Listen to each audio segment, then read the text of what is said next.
ये हम आपको बताएंगे। वैसे हम में से बहुत सारे लोग कृषक हैं, खेती करते हैं। बहुत सारे के घरों में हो सकता है किचन गार्डन का ऑलरेडी पहले से निर्माण हो और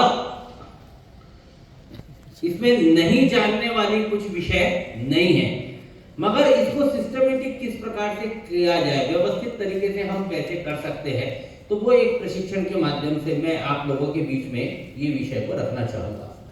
आप सभी से अपेक्षा है कि इसको अच्छे से समझने के पश्चात जो पॉइंट आपको लगता है नोट करना चाहिए वो आप नोट करते जाइएगा। आखिरी में जहां हमको डाउट हो, कुछ प्रश्न हमारे हो, वो आप पूछिएगा। यहां से जाने के बाद यही प्रशिक्षण आपको ब्लॉक स्तर पर संपादित करना है। ये जो क्लिप है ये व्हाट्सएप के माध्यम से आपको मिल जाएगी। आप यही प्रशिक्षण जो हमारे स्कूल की जो नोडल है, ब्लॉक लेवल पे जो स्कूल के नोडल की मीटिंग होगी और वहां यह प्रशिक्षण आपको देना है। इसलिए मेरा विनम्र अनुरोध है कि पूरी गंभीरता के साथ आप इन विषयों को सुने और कहीं आखिरी में कोई कंफ्यूजन रहेगा तो आप निसंदेह मुझसे उन विषयों को पूछ सकते हैं, क्योंकि आपको जाकर इस विषय पर प्रशिक्षण देना है। बाहर जहां तक आवाज जारी हो, अल्पाहार सभी कर चुके हैं मुझे लगता है, तो जितने भी बाहर हमारे कार्यकर्ता बंधु हैं उन सबसे भी अनुरोध है कि आकर हॉल में स्थान ग्रहण करें।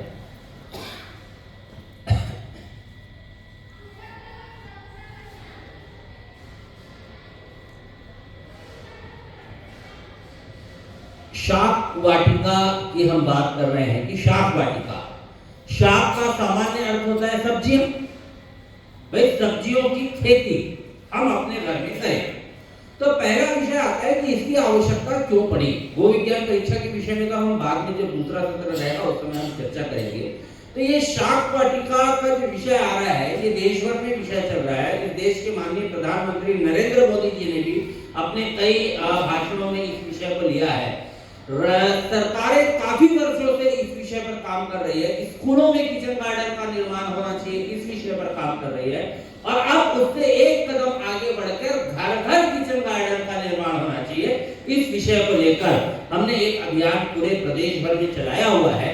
और हम उम्मीद करते हैं कि आने वाले 2 साल और 3 साल के अंदर में इस प्रदेश के प्रत्येक घरों में अपना एक किचन गार्डन का निर्माण हो जाएगा। क्यों होना चाहिए?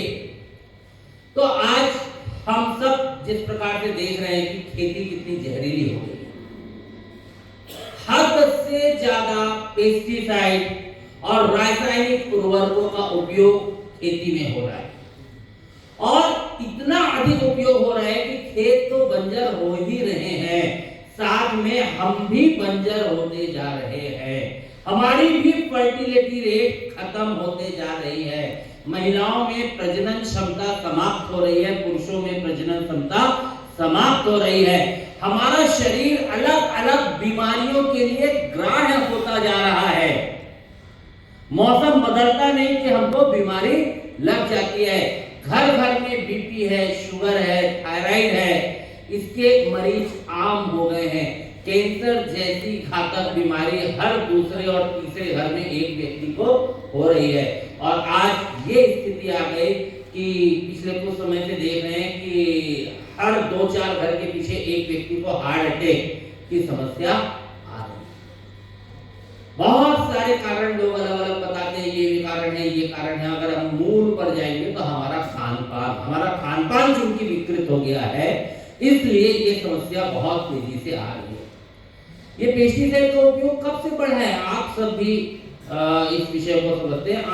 पिछले मैं समझता हूँ 20 वर्षों से अंधाधुंध उपयोग चालू हुआ। उसके पहले लिमिटेड उपयोग हुआ करता था। खेती में आधा गोबर खाद डाला जाता था और थोड़ा बहुत रासायनिक खाद डाला जाता था।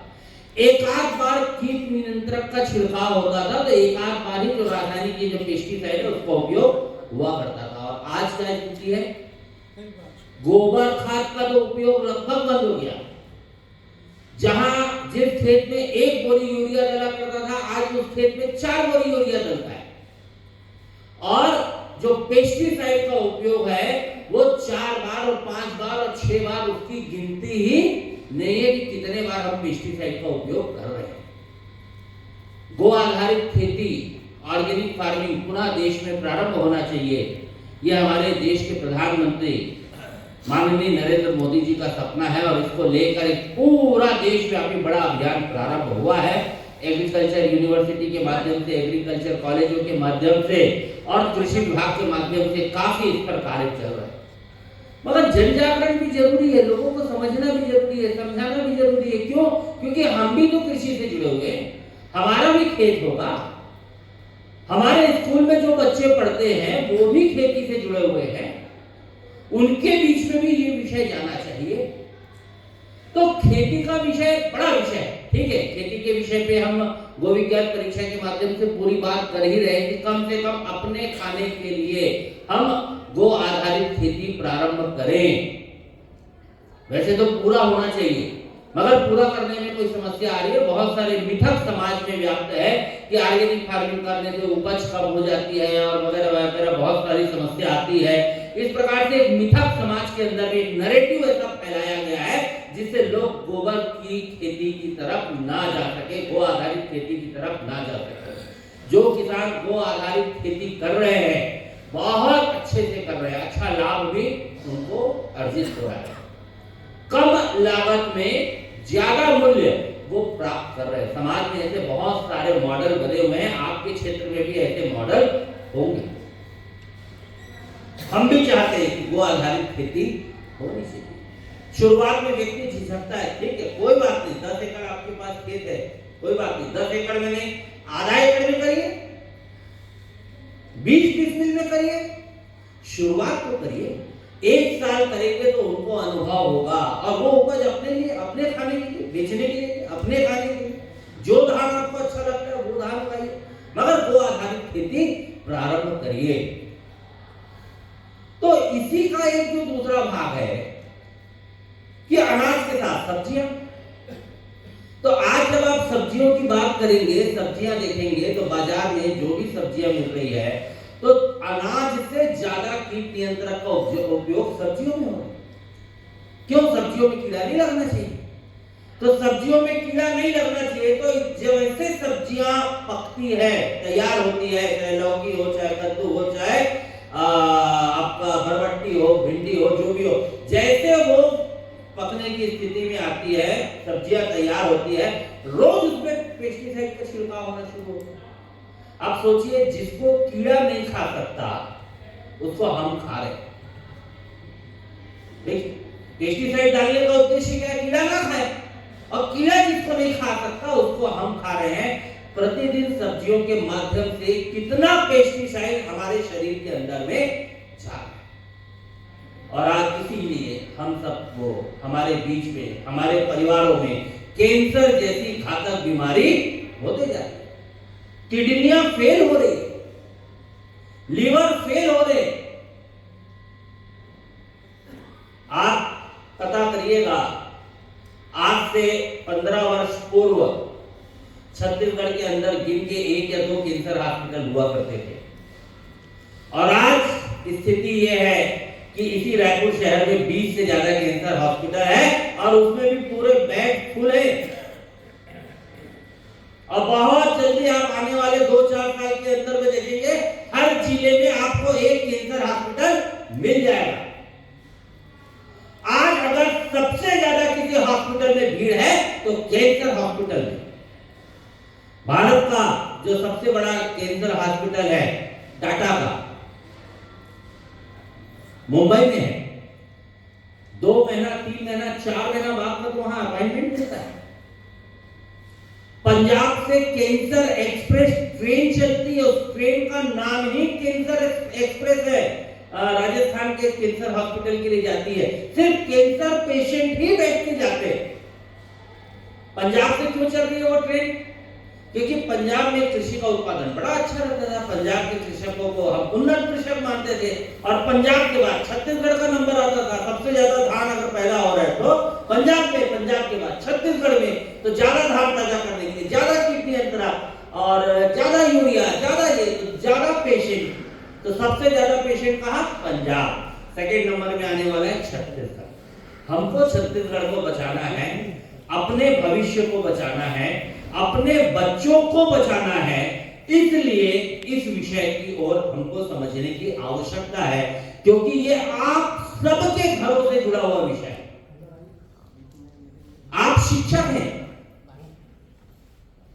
बच्चों को मार्गदर्शन करना आपकी जिम्मेदारी है और आपके अंदर वो क्षमता है कि अगर आप ए फॉर बॉल बोलेंगे तो बच्चा ए फॉर बॉल बोलेगा। आप घर वाले, उनकी माँ है या उनके पिता है, कितना बोले बेटा ए फॉर एप्पल होता है, तो बच्चा बोलेगा नहीं, मेरे टीचर ने मेरे को बताया है ए फॉर बॉल होता है, इसलिए मैं ए फॉर बॉल ही बोलूंगा। समाज में शिक्षक की इतनी अधिक मान्यता है। तो अगर आप इस विषय को समझेंगे तो मुझे लगता है कि आप बच्चों को बहुत अच्छे ढंग से इस विषय को समझा सकते हैं और आपकी बात बच्चा अक्षरशः मानेगा, क्योंकि अभी बच्चा इतनी इन चीजों को इतना नहीं समझ पा रहा है।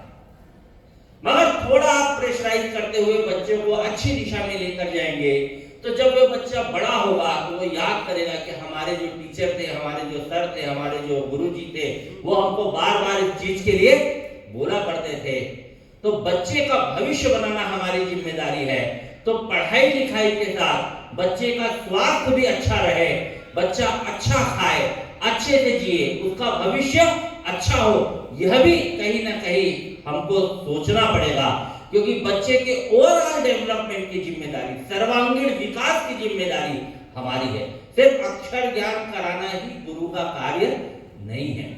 बच्चे का समग्र विकास कराना एक गुरु का नैतिक दायित्व होता है और उस दायित्व के नाते मैं आप सबसे अनुरोध करता हूं कि बच्चों के सर्वांगीण विकास के लिए हम इस विषय को भी अपने पाठ्यक्रम का या अपने शिक्षण का हिस्सा बनाएं। खेती बड़ा विषय है, आर्थिक विषय रहता है। लोगों को डर लगता है कि भैया फसल कम हो गई तो पैसा कम आएगा, सरकार को बेचने के लिए धान नहीं हो पाएगा, सरकार 3100 रुपए में खरीद रही है, जैविक के चक्कर में पड़ेंगे, 4 क्विंटल भी कम हो गया तो मेरा 12,000 रुपया का नुकसान हो जाएगा। ऐसा ऐसा ही कई मिथक, क्योंकि जब हम जाते हैं तो इन लोगों के बीच में ये विषय आता है। अरे सब्जियां तो घर पे उगा सकते हो ना, छोटे से शुरुआत करो। आज हर घर में 50 रुपए की सब्जी रोज आती है। कोई भी सब्जी ऐसी नहीं है जो 40 रुपया से कम में मिल जाए। आधा किलो सब्जी लेते हैं, टमाटर लेते हैं, धनिया लेते हैं, मिर्ची लेते हैं। दोनों टाइम की अगर आदमी सब्जी ले और आलू अगर ना मिलाए तो 100 रुपया से कम में आपको कोई सब्जी नहीं मिलेगी। तो 100 रुपए की सब्जी हम रोज खा रहे हैं। अगर हम अपने घर में किचन गार्डन बना ले, शाक वाटिका का निर्माण कर ले, तो अच्छी सब्जी तो हम खाएंगे ही खाएंगे, साथ में हम 100 रुपए प्रतिदिन की बचत भी कर रहे हैं। महीने का 3000 रुपया बच रहा है। तो शाक वाटिका का निर्माण कैसे करें? कंफ्यूजन है, जानता हर कोई है, मगर कंफ्यूजन है। शुरुआत कहां से करें, शुरुआत कैसे करें? भैया मैं तो शहर में रहता हूं, फ्लैट में रहता हूं, उसका ऑप्शन है। बंगले में रहता हूं, घर में रहता हूं, डुप्लेक्स में रहता हूं, उसका ऑप्शन है। गांव में रहता हूं तो बाड़ी में लगा ही सकता है। तो आप जिस प्रकार के भी निवास में रहते हैं वहां आप शाक वाटिका का निर्माण कर सकते हैं अपने स्वास्थ्य के लिए। ये कीटनाशक वाली जो सब्जियां हैं इससे बचने के लिए, हेल्दी सब्जियों के लिए हम अपने घरों में शाक वाटिका का निर्माण करें। आज एक बहुत बड़ा षड्यंत्र सब्जियों के माध्यम से और फलों के माध्यम से इस देश में चल रहा है, वो मैं आपको बताना चाहूंगा। हम सब जब बीमार पड़ते हैं तो फल खाते हैं, फल खाते हैं, बोलते एप्पल खाना चाहिए, बनाना खाना चाहिए, नाशपाती भी लेकर आते हैं। ज्यादातर बाजार में फल कौन से मिलते हैं? आपको हर दुकान में चले जाइए तो फल मिलेगा, सेब मिलेगा और केला मिलेगा। 12 महीने ये दो फल मिलेंगे, बाकी बदलते रहते हैं। हमारे क्षेत्र में सेब होता है, केले की भी गाड़ियां दक्षिण भारत से आती है, हमारे यहाँ बहुत कम उत्पादन होता है। अब सेब होता है हिमाचल प्रदेश और कश्मीर में, कुछ सेब चाइना से आता है, कुछ अमेरिका से आता है। अब चलिए, अमेरिका और चाइना तो बहुत दूर की बात है, हम कश्मीर से बात करते हैं। तो कश्मीर में सेब को रायपुर तक आने में या आपके गांव तक आने में कम से कम 10 दिन लगेगा। सबसे पहले सेब टूटेगा, टूटने के बाद उसकी पैकेजिंग होगी, पैकेजिंग होने के बाद जो फार्म है उस फार्म से जो नियरेस्ट शहर है वहां जाएगा, ट्रांसपोर्ट में जाएगा। उस ट्रांसपोर्ट से हम छत्तीसगढ़ के परिप्रेक्ष्य में बात करते हैं तो रायपुर आएगा, तो ट्रांसपोर्ट से रायपुर आने में 4 से 5 दिन लगेगा, फिर 1 दिन ट्रांसपोर्ट के ऑफिस में पड़ा रहेगा, फिर उस ट्रांसपोर्ट से जो दूसरा ट्रांसपोर्ट है उससे उठ के वो जशपुर या अंबिकापुर जाएगा, उसके बाद वो दुकान में आएगा और दुकान वाला भी उसको 10 दिन तक संभाल के रखता है। आज का सेब आज बिक जाए ऐसा नहीं, 10 दिन। वो सेब पेड़ से 1 महीना पहले टूट चुका है, वो केला पेड़ से 1 महीना पहले टूट चुका है और उसमें एक वैक्स की लेयर चढ़ाकर यहां लाया जाता है और केमिकल का उपयोग करके उसको पकाया जाता है, यानी पका हुआ फल भी आपको प्राप्त नहीं हो रहा है, कच्चा तोड़ा जा रहा है। सेब कच्चा आ रहा है, केला कच्चा आ रहा है और यहां केमिकल से उसको पकाया जा रहा है और उसके बाद हम सब उसको खाते हैं, बड़े चाव से उपवास में खाते हैं या बीमार होकर खाते होते हैं, सब खाते हैं और बोलते हैं कि फ्रूट इज हेल्दी राइट, अच्छे स्वास्थ्य के लिए फल खाना चाहिए। मगर कौन सा फल खा रहे? 1 महीना पुराना कच्चा पेड़ से तोड़ा हुआ फल और उसको कार्बाइड गैस से पकाकर आपको दिया जा रहा है, उस फल को हम सब खा रहे हैं। सब्जियां आजकल कैसे हो रही है? सोशल मीडिया में आपने वीडियो देखा है, एक ऑक्सीटोसिन करके एक हार्मोन का इंजेक्शन मिलता है, बाजार में आसानी से मिलता है। तो सब्जियां जल्दी पके उसके लालच में फल जब छोटे छोटे रहते हैं तो उसमें ऑक्सीटोसिन का जो इंजेक्शन है थोड़ा थोड़ा सा इंजेक्ट कर दिया जाता है, तो अगले दिन ही वो लौकी आधा किलो की या 1 किलो की जितना बड़ा उनको करना है वो 1 दिन में हो जाती है और उसके बाद वो लाकर आपके पास बाजार में दे दिया जाता है। तो नेचुरली सब्जी को हम बड़ा भी होने नहीं दे रहे। क्या है ये ऑक्सीटोसिन? बहुत सारे इसमें साइंस के प्रोफेसर होंगे। ऑक्सीटोसिन एक हार्मोन होता है जो लैंगिक परिपक्वता के लिए जाना जाता है और जो मेल है या फीमेल है उनके जो लक्षण आते हैं वो ऑक्सीटोसिन के कारण ही, उस हार्मोन के कारण ही वो आते हैं। अब आप ये सोचिए, शरीर में ऑक्सीटोसिन ऑलरेडी है, नैसर्गिक रूप से है, मगर उस फल के माध्यम से एक्स्ट्रा ऑक्सीटोसिन हमारे शरीर के अंदर में डाला जा रहा है। उसका परिणाम क्या हो रहा है? 8 साल और 10 साल के अंदर में बच्चों के अंदर लैंगिक परिपक्वताएं। आप देख रहे हैं समाज किस प्रकार से विकृत हो रहा है। अनाचार दुराचार की घटनाएं बहुत तेजी से बढ़ रही है। हम दोष देते हैं कि नहीं, अरे वो जो मीडिया में आजकल दिखाता है, वो चैनलों में और टीवी में जो दिखाता है और इसके कारण बच्चे बिगड़ रहे हैं। अरे ऐसा नहीं, ये जो ऑक्सीटोसिन जो लगातार बच्चों को जा रहा है, इसके कारण बच्चों के अंदर जो लैंगिक परिपक्वता है वो जल्दी आ रही है। सामान्यतः अगर बात करें तो 12 वर्ष के बाद से 13, 14, 15, 16, 17 ऐसा हम मानते हैं और वयस्क हम मानते हैं कि 18 साल जब बच्चे की आयु होता है तब हम उसको एक वयस्क का दर्जा देते हैं। मगर इस ऑक्सीटोसिन का प्रभाव आप पेपरों में कई बार समाचार पढ़ते हो कि 10 साल की बच्ची गर्भवती हुई, 11 साल की बच्ची गर्भवती हुई। कैसे हुआ? ये ऑक्सीटोसिन का सबसे बड़ा दुष्परिणाम हमारे सामने में है।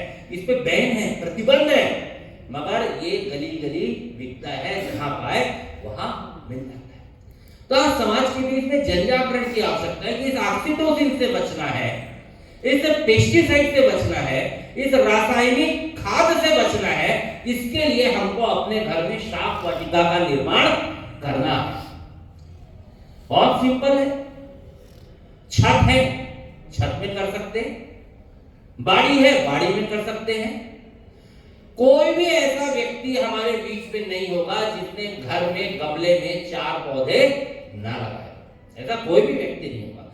किसी ने गुलाब का फूल लगाया होगा, किसी ने गेंदा का लगाया होगा, किसी ने मनी प्लांट का पौधा लगाया होगा, किसी ने कैक्टस का पौधा लगाया होगा, किसी ने और कुछ नहीं तो तुलसी का पौधा हर घर में मिल जाएगा। चाहे हम कितने भी फ्लैट में और 10वें माले में भी रहते होंगे तो हमारे घर में तुलसी का पौधा बिल्कुल मिलेगा। तो ये हमारा नेचर है। क्यों नेचर है?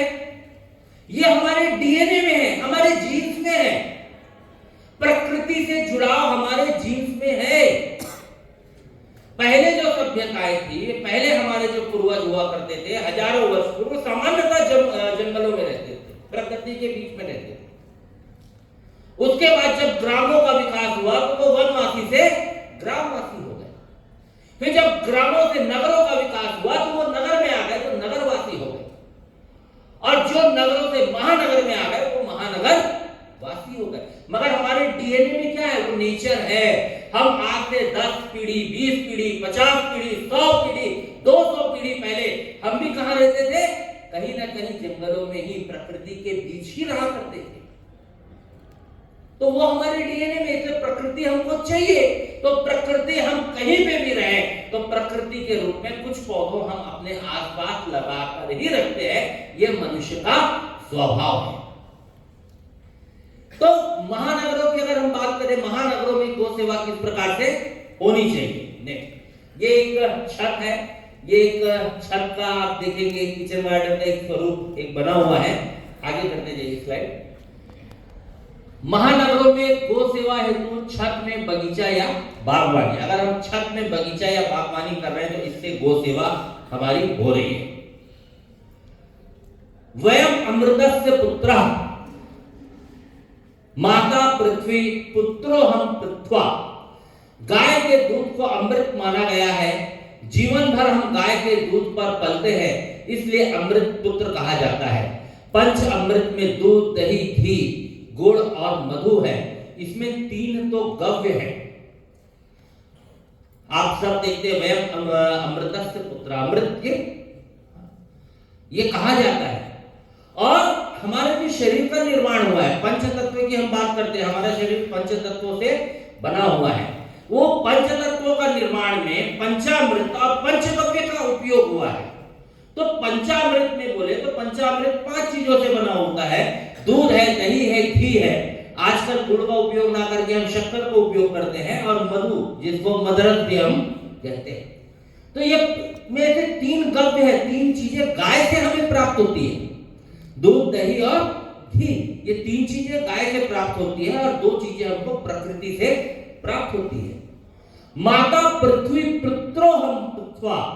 पृथ्वी यानी मिट्टी, हवा, नदी, पहाड़, पेड़ पौधे, पशु पक्षी, जीव जंतु इत्यादि, हमारा शरीर इसी भूमि से उत्पन्न अन्न, जलवायु से बना है।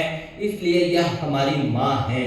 हमारे शरीर का जो निर्माण हुआ है, जो पंच तत्व की बात करते हैं, पृथ्वी है, अग्नि है, वायु है। तो ये जो तत्व है, ये तत्व प्रकृति से जुड़े हुए जो तत्व है, और इन्हीं तत्वों से हमारा निर्माण हुआ है। तो उसमें एक तत्व पृथ्वी है। तो पृथ्वी तत्व से हमारा शरीर का निर्माण हुआ है, इसलिए इस पृथ्वी को हम मां बोलते हैं। नेक्स्ट, आप जो ये नक्शा देखेंगे तो भारत में गांव सिकुड़ते जा रहे हैं और शहर फैलते जा रहे हैं।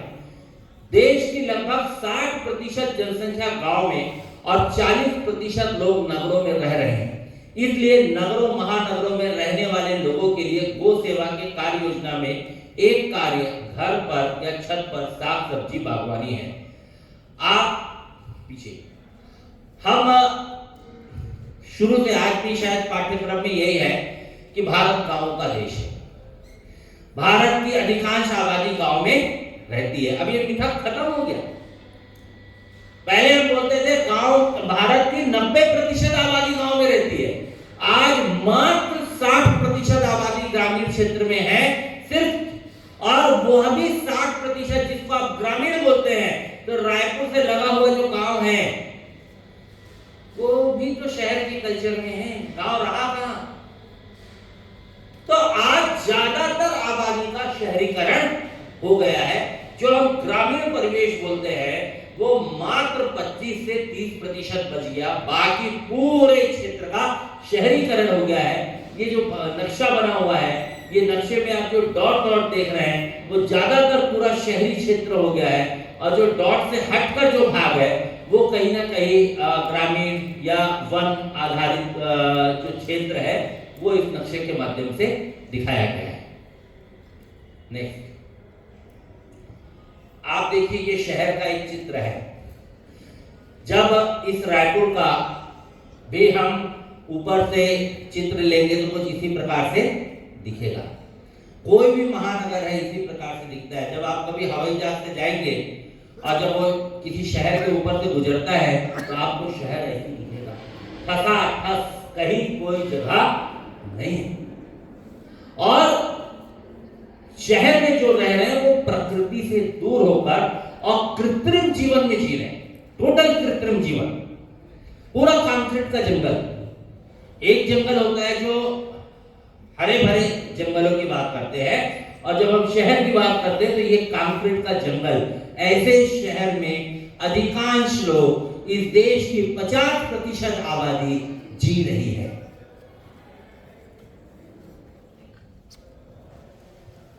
पहले साप्ताहिक बाजार लगता था, बड़े तीर्थ स्थल थे, राजा का किला थे, महल थे। पहले नगर बसा, फिर वही महानगर बन गया। आप पुराने सीरियल देखते होंगे, चाणक्य आपने देखा होगा, चंद्रगुप्त का आपने सीरियल देखा होगा, या और भी जो आपने सीरियल देखे होंगे, या हम अपने यहाँ के इतिहास की बात करें तो नगर जो होता था वो एक किले के अंदर होता था। राजा का एक क्षेत्र होता था जहां किले होते थे, किले के अंदर नगर होता था, और किले के बाहर ग्रामीण क्षेत्र हुआ करता था, और ग्रामीण से एक अलग वन का क्षेत्र हुआ करता था। आज वही किले और बड़े हो गए और वो नगर आज किसमें बन गए? महानगर। ये महानगर की जीवन शैली किस प्रकार से होती है ये देखिए, ये महानगर की जीवन शैली को प्रदर्शित करता हुआ यह चित्र है। भीड़ भाड़, धक्का मुक्की, ये महानगर जीवन शैली। आगे ये फोटो देखिए, आगे, और ये तो ठीक है। अब इसके बाद ये आपको चित्र आप देखिए, ये जिस जगह का चित्र है यही उस जगह का चित्र है। ये नई दिल्ली का चित्र है, ये भी नई दिल्ली का चित्र है। ये इटली का चित्र है, ये भी इटली के उस शहर का चित्र है। ये वेनिस के शहर का चित्र है, ये भी चित्र है। दोनों चित्र में अंतर क्या है?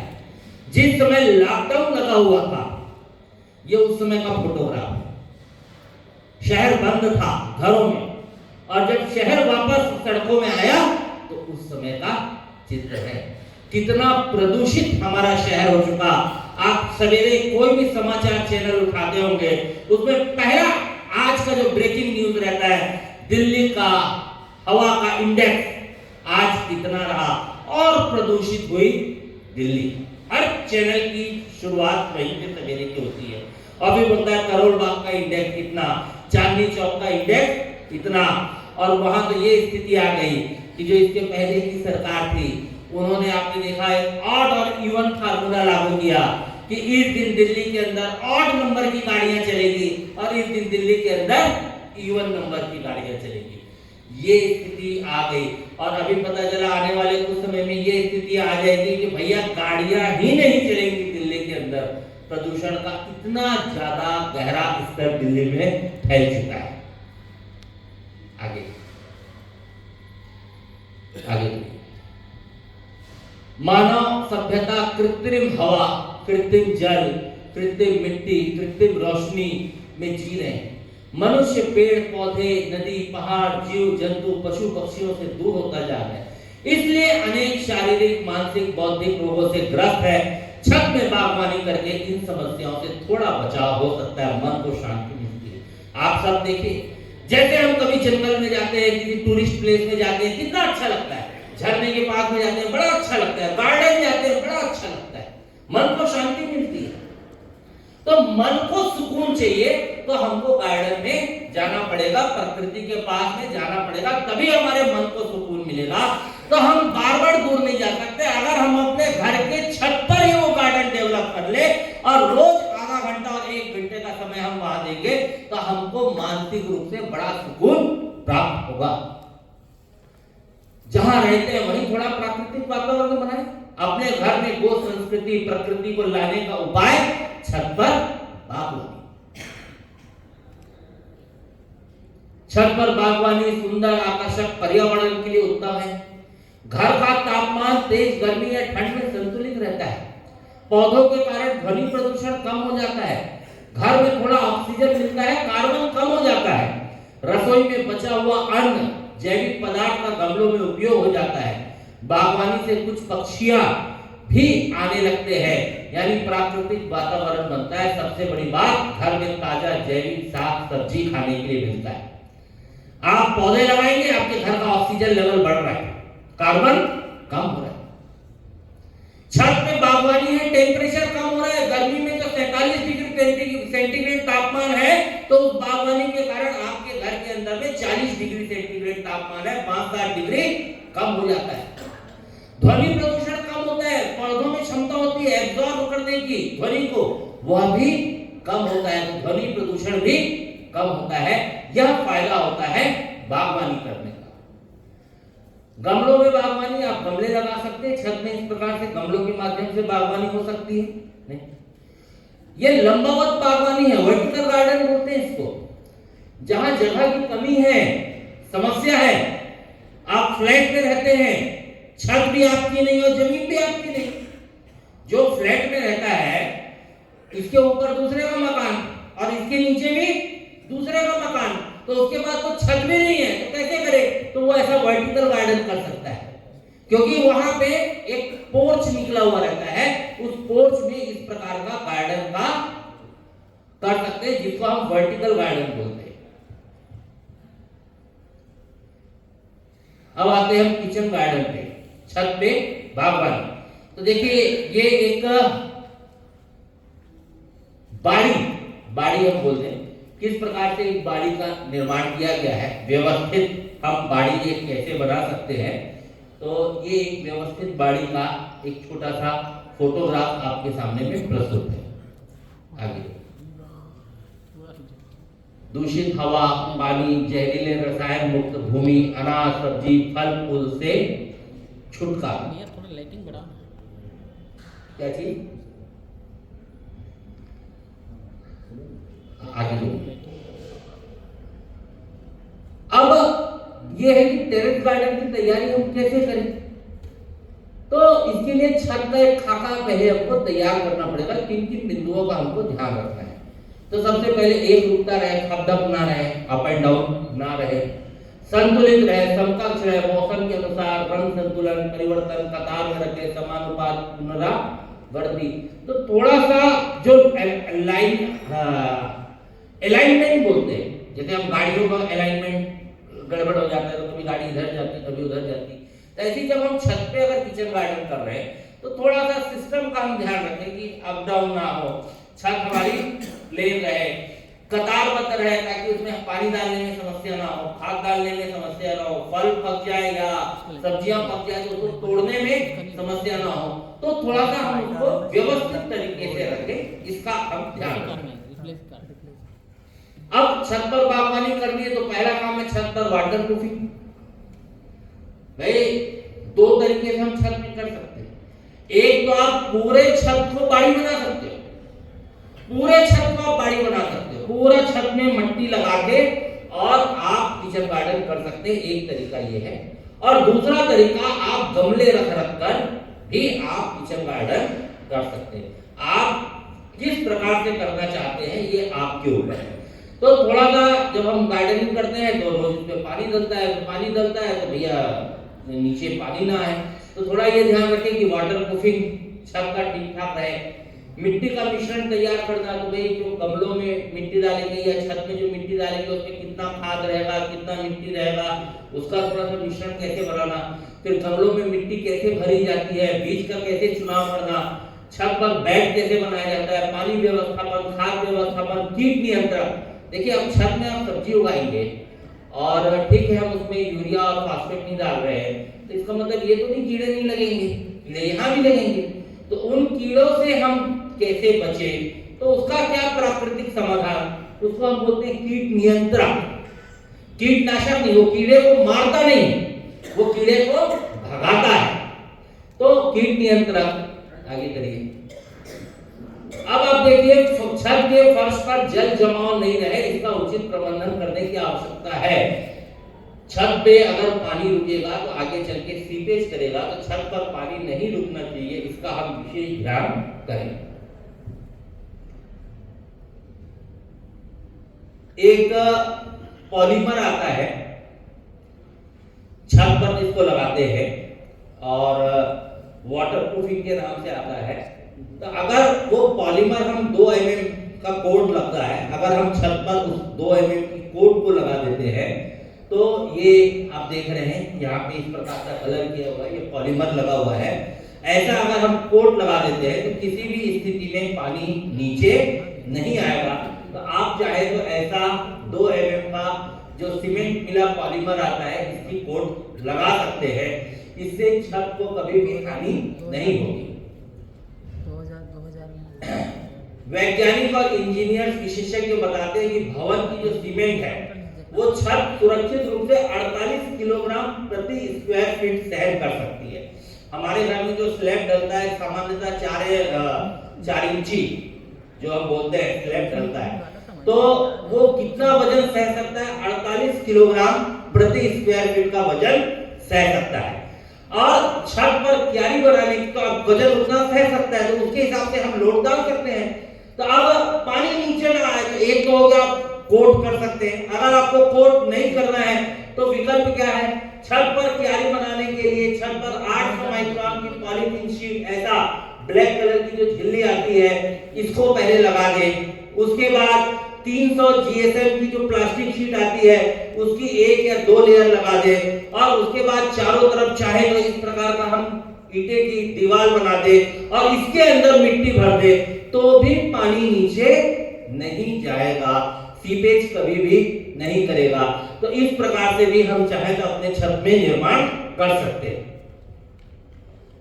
अब बागवानी कर रहे हैं तो इस प्रकार के किट आते हैं, टूल्स आते हैं, जो सक्षम हो वो ले सकते हैं, नहीं तो हम अपने स्तर पर भी काम कर सकते हैं। तो ये ऐसे टूल्स आते हैं बागवानी करने के लिए, बाजार में मिलते हैं, जो चाहे उसको ले सकते हैं।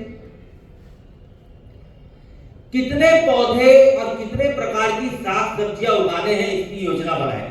आजकल इस प्रकार के ये पॉलीमर बैग आते हैं, हर साइज में आते हैं, आपको दुकानों में उपलब्ध हो जाएंगे। थोड़ा महंगा आता है, और अगर सस्ते पे जाना है तो काले रंग का ऐसे जाने लगा है, झिल्ली बोलते हैं, थोड़ा मोटी वाली झिल्ली, और उसके अंदर इस प्रकार से गमला रख के आप छत पे बागवानी कर सकते हैं। ये जो ग्रीन शीट आती है मोटी रहती है, थोड़ी महंगी रहती है, और सस्ते पे जाना है 2 रुपया और 5 रुपया वाले में जाना है तो काले रंग की आती है, थोड़ी मोटी रहती है, उसका उपयोग कर सकते हैं। एक फसल वो पूरा आपको साथ देगी। तो इस प्रकार से हम छत में ऐसा लगा सकते हैं। कुछ हमारे पास ये ऐसे बाल्टियां खाली पड़ी है, डब्बे कुछ खाली पड़े हैं, तो ऐसे कुछ जो डिस्पोजल कुछ खाली पड़े हैं, उसका भी उपयोग हम गमले के रूप में कर सकते हैं, उसमें भी हम सब्जियां लगा सकते हैं। ये ऐसे कुछ कंटेनर्स रहते हैं, ये ऊपर जैसे नारियल पानी पीते हैं, नारियल पानी पीने के बाद जो नीचे का वो रहता है उसमें बना हुआ है। ये बोतलें हैं, आप देखिए जो 1 लीटर और 2 लीटर की जो बोतलें आती है, कोको कोला और इस प्रकार की जो बोतलें हैं, उसमें हम इस प्रकार से कर सकते हैं। बाल्टी है, फूट गई, उसमें हम इस प्रकार से कर सकते हैं। तो ऐसा हम चाहे जिस रूप में भी किचन गार्डन का हम निर्माण कर सकते हैं। अब पौधा उगाने के लिए छत पर कम वजन किंतु पौष्टिक उर्वरक हेतु 20% चिकनी मिट्टी, 50% गोबर खाद और 30% नारियल सुपारी के रेशे या नदी के बालू के मिश्रण से तैयार करें। अब देखिए, अब आ रहा है कि हम मिट्टी कैसे तैयार करें। जो गमले में डालेंगे या छत में फैलाएंगे, जिस रूप में भी करें, या बाड़ी में भी अगर हम तैयार कर रहे हैं तो उसमें होना क्या चाहिए, 20% मिट्टी होनी चाहिए। बाड़ी में तो जो मिट्टी है वही चलेगी, मगर जब छत पे जा रहे हैं तो कोशिश करें चिकनी मिट्टी, तो बहुत अच्छा। 50% गोबर की खाद होनी चाहिए और 30% वो जो नारियल का जो छिलका होता है, नारियल खा लेते हैं जो गूछ जिसको बोलते हैं गूछ छिलका, वो 30% वो होना चाहिए।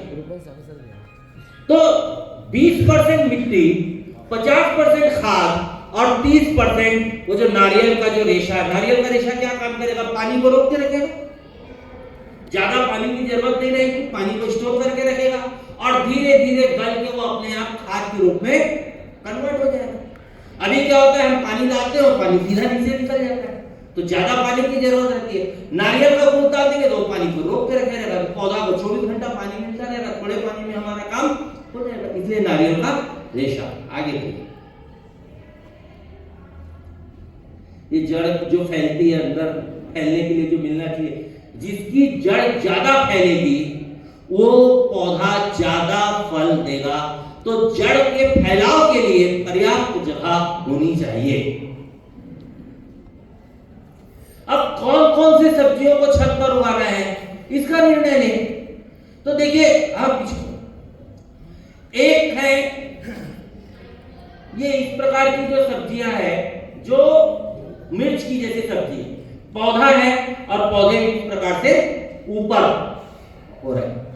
फिर ये गार्लिक है, लहसुन है, प्याज है, ये जड़ अंदर अंदर तरफ इसके फल होते हैं, ये इस प्रकार की सब्जियां हैं। कोरिंडर है, धनिया की पत्ती है, ये इस प्रकार से होता है। टमाटर है, नार वाला थोड़ा सा रहता है, तो ये इस प्रकार से आपका हो रहा है। कुछ भटे की सब्जियां किस प्रकार से रहेगी, कुछ नार वाली हमारी सब्जियां रहती है। आगे करना, लौकी है। तो देखिए, आपके पास अलग अलग विकल्प है। तो फर्स्ट सेलेक्ट रूट वेजिटेबल, जो मिट्टी के अंदर क्या क्या पौधे होते हैं, फल जो होंगे जो मिट्टी के अंदर है। तो आइए, गाजर हो गई आपकी, मूली हो गई, आलू हो गया, प्याज हो गया, अदरक हो गया, हल्दी हो गई। तो ये सब चीजें ऐसी है जो मिट्टी के अंदर होती है। तो एक कैटेगरी आपके पास फलों की इस प्रकार की हो गई। तो उसके लिए हमको क्या करना पड़ेगा, मिट्टी की जो गहराई है वो थोड़ा सा ज्यादा रखना पड़ेगा। उथले में आप लगाएंगे तो ठीक से फसल नहीं होगी। तो ज्यादा गहराई तक मिट्टी हो, उसमें हम इस प्रकार के फसलों को लगा सकते हैं। फिर पत्ता वाली जो सब्जियां हैं, धनिया है, पुदीना है, मेथी है, पालक है, चौलाई है, कड़ी पत्ता है, बथुआ भाजी होती है और भी अलग अलग भाजियां होती है। तो उसके लिए बहुत ज्यादा मिट्टी की आवश्यकता नहीं है। 3 इंच भी अगर मिट्टी की परत रहेगी तो भाजियां उसमें आराम से हो सकती है, वो ऊपर हो रही है। कम मिट्टी में भी भाजी जो होती है वह हो सकती है, बहुत गहरा उसकी जड़ नहीं जाती। तो ये दूसरे प्रकार की जो सब्जियां हो गई। देखिए, किस प्रकार के छत पे तैयार हुआ है, इन्होंने बेड बनाया है। ये 6 इंच का बेड है। ये 6 इंच के बेड में आप देखिए इस प्रकार से भाजियां लगी हुई है। हम इस प्रकार से छत में अपने बना सकते हैं। फिर कुछ ऐसा है जो पौधे की जैसी सब्जियां होती है। थोड़ा पौधा होगा, 2 फीट 3 फीट का पौधा होगा। तो कौन सी है, तो भटा हो गया, टमाटर हो गया, भिंडी हो गए, मिर्च हो गए। तो जड़ थोड़ी गहरी जाती है, बहुत ज्यादा गहरी नहीं जाती, मगर ये पौधा जैसा है, साल भर आपको देता रहेगा। इसमें अलग अलग प्रकार की वैरायटी आ गई, आप जिस वैरायटी का लेना चाहें आप उस वैरायटी का ले सकते हैं। फिर नार वाली सब्जियां, लगातार सब्जियां, करेला है, लौकी है, तुरई है, कद्दू है, सेब है, बीन्स है, मटर है। तो ये नार रहती है, तो जमीन में गहराई कम जाएगी इसकी जड़ें, और ऊपर और ज्यादा फैलेगी। तो ऐसी नार वाली कुछ सब्जियों का हम चुनाव कर सकते हैं और उसको लगाने के लिए स्थान का चयन कर सकते हैं। तो देखिए ये 4 प्रकार की सब्जियां हो गई। एक जो जमीन के अंदर जा रही है, दूसरा जो पौधे के रूप में आ रही है, तीसरा जो लताओं के रूप में आ रही है, और चौथा जो पत्तेदार भाजिया। तो ऐसे 4 प्रकार की सब्जियां। तो मौसम के हिसाब से, जिस मौसम में हम सब जानते हैं कि अभी ठंड का समय है तो कौन सी सब्जियां होनी चाहिए, फिर जब गर्मियों का समय आता है तो कौन सी सब्जियां। अभी आप तरबूज और खरबूज लगाएंगे तो उसका अच्छा उत्पादन नहीं होगा। तरबूज और खरबूज का उत्पादन गर्मियों में होता है। अभी किसका उत्पादन होगा, तो गोभी का उत्पादन होगा, फूल गोभी का होगा, बंद गोभी का होगा, पत्ता गोभी का होगा। तो जो सब्जियां अभी हो सकती है उसको अभी लगाना, जो सब्जियां उस समय हो सकती है उस समय लगाना। तो सब्जियों का एक व्यवस्था, मगर सब्जियों के साथ हमको छत पे फूलों का भी बगीचा तैयार करना है। ये अनिवार्य हिस्सा है खेती का। कारण फूल रहेंगे तो भौरे आएंगे, कीट पतंग आएंगे और फूलों में परागण का काम करते हैं, फलों में परागण का काम करते हैं। तो फलों में परागण किसके माध्यम से होगा, हम फुरफुंदरी बोलते हैं या भौरा बोलते हैं या छोटे छोटे जो कीट पतंग बोलते हैं, वही परागण का काम करते हैं। अगर परागण अच्छे से होगा तो फसल का उत्पादन अच्छा होगा, और अगर परागण सही से नहीं होगा तो फसल का उत्पादन कम होगा। तो ये कीट पतंगों को आकर्षित करने के लिए, खुशबुओं से आकर्षित करने के लिए हमको ऐसे फूल भी छत पर लगाने चाहिए। अब वो चाहे गुलाब का फूल हो सकता है, चाहे गेंदे का फूल हो सकता है, या जो भी फूल हो सकता है।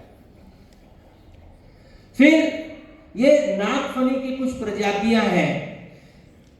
इसमें से एक सबसे प्रचलित जो प्रजाति है गवार पाठा जिसको हम बोलते हैं, या एलोवेरा, वो एलोवेरा भी हमारा इसका एक पार्ट होना चाहिए। ये एलोवेरा देखिए, ये गमलों में लगा हुआ है। ये औषधीय पौधा है और इसके 100 से ज्यादा उपयोग हैं। हर घर में ये पौधा होना चाहिए। जल गया तुरंत इसको लगाइए। आजकल चेहरे को लेके लोग बड़ा संजीदा रहते हैं, खासतौर से महिलाएं।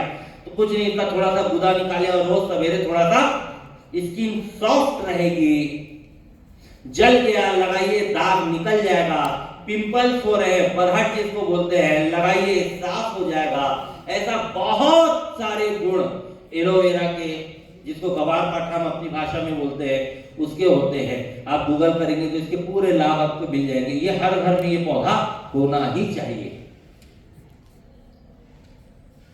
आगे आगे, हाँ, फिर कुछ औषधीय पौधे वे हमको अपने घर में लगाने चाहिए। मेडिसिनल प्लांट, जरूरत पे हमको तुरंत उपलब्ध हो सके। आगे बढ़िए। अब वो मेडिसिनल प्लांट में क्या हो सकता है, तुलसी तो हम सामान्यतः अपने घरों में रखते हैं। गिलोय का पौधा हम रख सकते हैं कि गिलोय का रहना चाहिए। हल्दी है तो ताजी हल्दी हमको मिल सके। अजवाइन का भी पौधा है। आजकल मसालों के भी पौधे लोग घरों में लगाना शुरू किए हैं कि ताजा मसाला, छोटे छोटे पौधे होते हैं, मसालों के भी पौधे हम अपने घरों में लगा सकते हैं। चलिए आगे। अब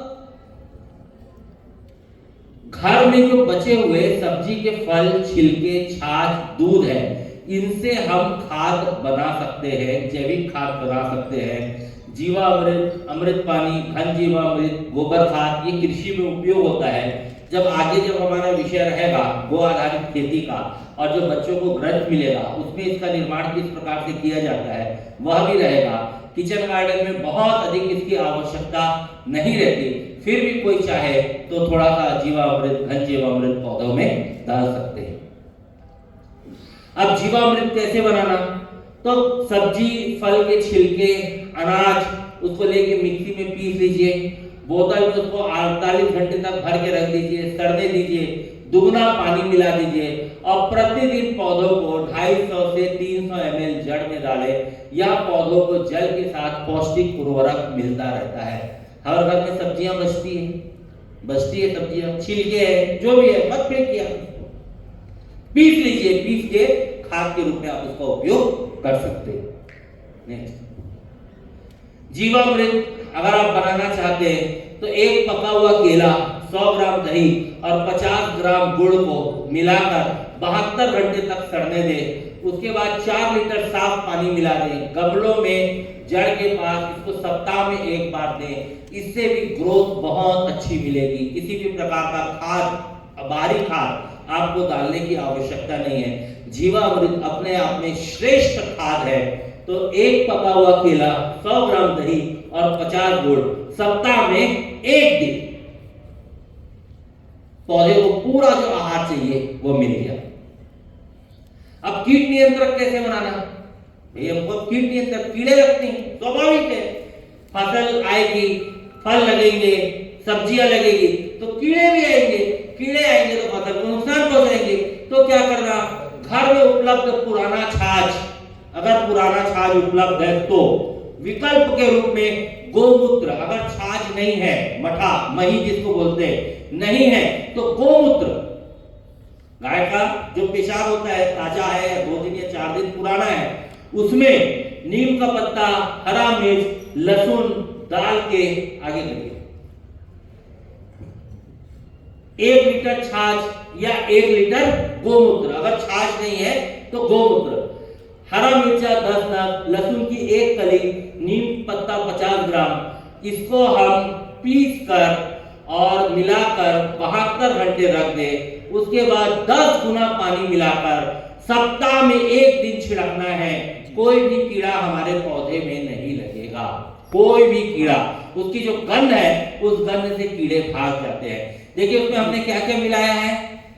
मठा है, नीम है, लहसुन है, नीम का पत्ता है, कोई भी हानिकारक तत्व नहीं है। कहीं भी हमने केमिकल का उपयोग नहीं किया। अगर आपके पास मठा नहीं है तो आप मठा के बदले गोमूत्र का उपयोग कर सकते हैं। सप्ताह में 1 बार छिड़कना है, रोज नहीं छिड़कना है, क्योंकि आज आपने छिड़का 7 दिन तक उसका प्रभाव रहता है। अगले सप्ताह फिर छिड़क दीजिए। कीड़े लगने का इंतजार नहीं करना है। जैसे फसल आनी चालू हो रही है, आप देख रहे हैं कि बरबट्टी आना शुरू हो गई, हर सप्ताह छिड़कना शुरू कर दीजिए, नॉन स्टॉप। ये कीट नियंत्रक का भी काम करती है और फसलों के लिए टॉनिक का भी काम करती है, दोनों काम करती है। तो ये हम इसको बोलते हैं कीट नियंत्रक, बायोपेस्ट कंट्रोल, प्राकृतिक तरीके से हम कर सकते हैं। नेक्स्ट, छत पर बागवानी से संस्कृति और समृद्धि दोनों मिलेगी। गाय और प्रकृति को घर लाए। शहर में रह रहे गाय नहीं ला सकते। गाय का गोबर आपने ले आया ना, गाय का गोबर आ गया ना, तो घर में गाय आ गई। और अगर हम कर सके कि प्रकृति भी हमारे घर में आनी चाहिए, तो हम प्रयास करें अपने गांव की 1 मुट्ठी मट्टी और ला के डाल दे, तो उससे भी हम जुड़े रहेंगे कि मेरे गांव की 1 मट्टी मेरे छत में डली हुई है, और उस गांव की मट्टी से जो अनाज मैं खा रहा हूं या जो सब्जियां खा रहा हूं, तो उस गांव से भी हम सतत जुड़े हुए रह सकते हैं। आगे फिर क्या होगा? आपके घर में रोज इस प्रकार से पक्षियों के दर्शन होंगे, तितलियों के दर्शन होंगे।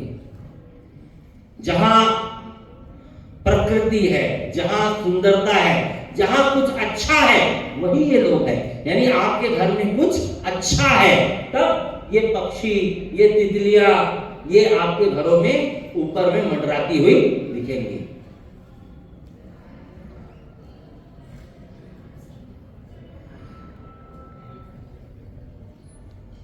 तो इस प्रकार से हम अपने छत के अंदर में किचन गार्डन का निर्माण कर सकते हैं। बाड़ी है, यही व्यवस्था, घर के पीछे जो बाड़ी है, यही व्यवस्था हम बाड़ी में बना सकते हैं। सबसे पहले बाड़ी को थोड़ा सा खोद खाद के बराबर किए, उसमें गोबर का खाद डाले, उसमें नारियल के गुछ जो है वो हमने डाला, उसमें हमने जीवामृत डाला। जो भी बीज हमको बोना है, उस बीज को हम वहां पर लगा सकते हैं। और जैसे फल आना चालू हो, हर 7 दिन में कीट नियंत्रक का छिड़काव हम वहां पे करें। जो भी सब्जियां हमको चाहिए,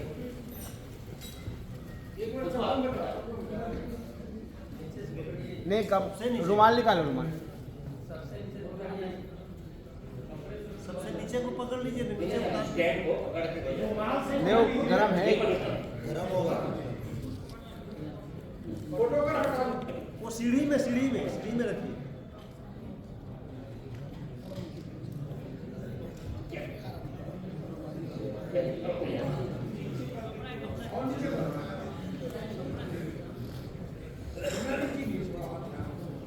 गलती ये हो गई, जब मैं बोल रहा था कि हमारा शरीर 5 तत्वों से बना है, अग्नि मैंने नहीं बोला, तो उसने बताया आप अग्नि बताना भूल गए। तो अग्नि तत्व भी हमारे शरीर के अंदर में होता है, 5 तत्वों में एक तत्व वह भी है। तो बाड़ी हो गई, बाड़ी में नए निर्माण करते थे, घर में छत है, तो हम घर में छत में किस प्रकार से कर सकते हैं वो हमने बताया। छत अगर हमारे पास नहीं है, हम फ्लैट में रहते हैं, तो वर्टिकल गार्डन का कॉन्सेप्ट है। हम वर्टिकल गार्डन के माध्यम से अपने बीच में शाक वाटिका का निर्माण कर सकते हैं। क्या क्या रहना चाहिए, फिर से मैं रिपीट करूंगा। सब्जियां, 4 प्रकार की सब्जियां हैं। एक जिसके फल मिट्टी के नीचे होते हैं, दूसरा पत्तेदार भाजियां जिसको बोलते हैं, पत्तेदार सब्जियां, उसका उपयोग कर सकते हैं। तीसरा जो छोटे छोटे पौधे के रूप में होते हैं, और चौथा जो नार वाले जो सब्जियां होती है। इस प्रकार की चारों सब्जियां हमारे किचन गार्डन में रहनी चाहिए। उसके बाद कुछ औषधीय पौधे, तुलसी का पौधा हो गया, गिलोय का पौधा हो गया, गवार पाठा एलोवेरा उसका पौधा हो गया, हल्दी है, काली मिर्च है, तेज पत्ता है, इस प्रकार के कुछ मसाले हैं, इसके पौधे हमारे किचन गार्डन में रहना चाहिए। कुछ फूल हैं सुंदरता के हिसाब से और कीटों को आकर्षित करने के लिए, गुलाब का पौधा हो गया, गेंदे का हो गया, या और खुशबू वाले पौधे है, सेवंती है, मोगरा है, ये हमारे किचन गार्डन में होना चाहिए। और एक जो विषय स्लाइड में छूट गया, कुछ फल के भी पौधे हमारे यहाँ होने चाहिए। जो ड्रम पुराना खराब हो जाता है, उस ड्रम में आप नींबू का पौधा लगा सकते हैं। आजकल मुनगा हाइब्रिड वाला आया, इतना हाइट रहता है मुनगा, इससे ज्यादा नहीं रहता। आप मुनगा का पौधा आप वहां पे लगा सकते हैं। फलों के भी आजकल हाइब्रिड, देखिए हम हाइब्रिड को प्रमोट नहीं कर रहे, मगर वो जो 1 महीना पहले जो सेब टूट के आया है, उससे तो अच्छा ये है जो आप ताजा खा रहे हैं। तो छोटे केले के पौधे आ रहे हैं, छोटा सेब का पौधा आ रहा है, छोटा चीकू का, छोटा संतरा का, सब पौधे आजकल छोटे छोटे साइज के मिलने प्रारंभ हो गए। तो आप छतों पे फलों के भी पौधे लगा सकते हैं। आजकल जो जाम, अमरूद का छोटा छोटा रहता है, अमरूद का इससे बड़ा नहीं आता, सीताफल का इतना बड़ा पौधा है। बाजार में जो आम आता है आप देखेंगे कितना है, 10 फीट 12 फीट का पौधा रहता है, और आम से पूरा लबालब हरा रहता है। तो इस प्रकार की प्रजातियां आ गई। तो ऐसे कुछ फलों के पौधों को भी हम अपनी बाड़ी में या अपने छत पर लगा सकते हैं, तो ताजे फल हमको हमेशा प्राप्त होंगे। फल हमेशा मौसम अनुकूल खाना चाहिए। जैसे अभी का जो जिस मौसम में जो फल आता है, जामुन का एक निश्चित समय होता है, सीताफल का निश्चित समय होता है, जाम का निश्चित समय होता है, उसी प्रकार सेब का, केले का भी एक निश्चित समय होता है। कोई भी फल 12 महीने के लिए नहीं रहते। तो जिस मौसम में जो फल है वो फल हमारे किचन गार्डन में, हमारी शाक वाटिका में रहना चाहिए, ताकि वह फल भी हमको नियमित रूप से प्राप्त हो सके। आप YouTube में इसके वीडियो देखना चाहेंगे, बहुत सारे आपको वीडियो भी इसके अलग अलग मिल जाएंगे। तो एक संक्षेप में जो विषय मुझे लगा कि रखना चाहिए आप लोगों के बीच में, कि इस प्रकार से हम शाक वाटिका का निर्माण कर सकते हैं। तो हम अपने घरों में शाक वाटिका का निर्माण करें, अपने विद्यालय में शाक वाटिका का निर्माण करें। सरकार का खुद का प्रोजेक्ट है, बहुत सारी ट्रेनिंग भी सरकार ने इस विषय को लेकर पहले भी दी हुई है, अभी भी लोग आते हैं। तो अगर आपके विद्यालय में परकोटा है, बंद है विद्यालय, और गाय से या किसी प्रकार से हानि होने की संभावना नहीं है, आप किचन गार्डन डेवलप कर सकते हैं। तो इन विद्यालयों में भी किचन गार्डन डेवलप होना चाहिए। ऐसे विद्यालय जो किचन गार्डन डेवलप कर रहे हैं उन विद्यालयों का जो हमारा जिला स्तरीय जब कार्यक्रम होगा, पुरस्कार वितरण होगा, और जब प्रदेश स्तरीय पुरस्कार वितरण का कार्यक्रम होगा, तो उन विद्यालयों का अभिनंदन, उनके प्राचार्यों का अभिनंदन भी किया जाएगा। तो आप स्कूलों को भी प्रमोट करिए, क्योंकि मध्याह्न भोजन सामान्यतः शासकीय विद्यालयों में होता है, तो मध्याह्न भोजन के लिए कुछ सब्जियों का वहां पे अच्छा उत्पादन हो सकता है, तो हम ऐसा भी अपने स्कूलों में प्रयास कर सकते हैं। नीचे नहीं हो सकता, छत में हम प्रयास कर सकते हैं। और प्राइवेट स्कूल है, प्राइवेट स्कूलों से भी बात करें कि आप भी अपने यहाँ कुछ इस प्रकार का कर सकते हैं क्या, एक मॉडल बनाइए। स्थानीय जो समाचार पत्र है, उन समाचार पत्र के जो पत्रकार हैं उनको बुलवाइए, उनको दिखवाइए, स्कूल में बच्चों के माध्यम से कुछ श्रमदान कराइए, और इस प्रकार का किचन गार्डन मॉडल के रूप में आप स्कूल में खड़ा करिए। उस मॉडल को देख के बच्चा अपने घर में किचन गार्डन का निर्माण कर सकता है। तो हमको घर घर किचन गार्डन, प्रत्येक बच्चे के घर में किचन गार्डन ऐसा होना चाहिए। वो इस गो विज्ञान परीक्षा में हमने लक्ष्य लेकर चला है। तो सबके घरों में किचन गार्डन का निर्माण कराएं, जिसका जैसा बजट है, जिस स्तर का बजट है, वो उस स्तर के बजट में बना सकता है। अगर लगता है कि छत में हमको कोटिंग करना है, कोटिंग करे, नहीं है तो वो मैंने वो जो हरा वाला जो एक पॉली बैग बताया उसमें बनाए, और सस्ते में जाना है तो मैंने बताया जो काले रंग की झिल्ली आती है उसमें बना सकते हैं, और सस्ते में जाना है तो यूरिया की खाली बोरी पड़ी रहती है घर में, सीमेंट की खाली बोरी पड़ी रहती है, कुछ पुराने टूटे फूटे बर्तन पड़े रहते हैं, डब्बे पड़े रहते हैं, उसमें भी हम किचन गार्डन का निर्माण कर सकते हैं। किचन गार्डन के निर्माण में कोई बहुत लंबा चौड़ा खर्च आने वाला नहीं है, मगर रोज उसके घर में 50 और 100 रुपए की सब्जियां उसको मिलने वाली है, तो सब्जियों का पैसा बचेगा, और जो दवाइयों का जो पैसा है वह पैसा भी उस घर का बचने वाला है, अगर उसके घर में शाक वाटिका का निर्माण होता है। तो जितना विषय मुझे लगता था मैंने रखा है।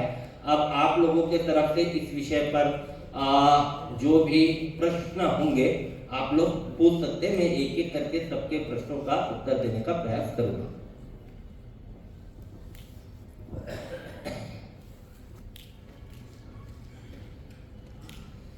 क्योंकि आपको प्रशिक्षण देना है, आपका कॉन्सेप्ट क्लियर होना जरूरी है, और अभी योजना बनेगी तो यहाँ से जाने के बाद हर ब्लॉक में इसका ट्रेनिंग होगा, और ये ट्रेनिंग आपको देनी है।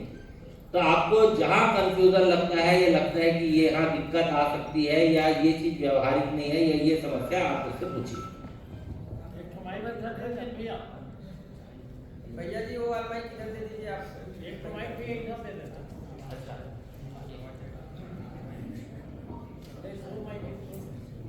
आप नीचे पैक कर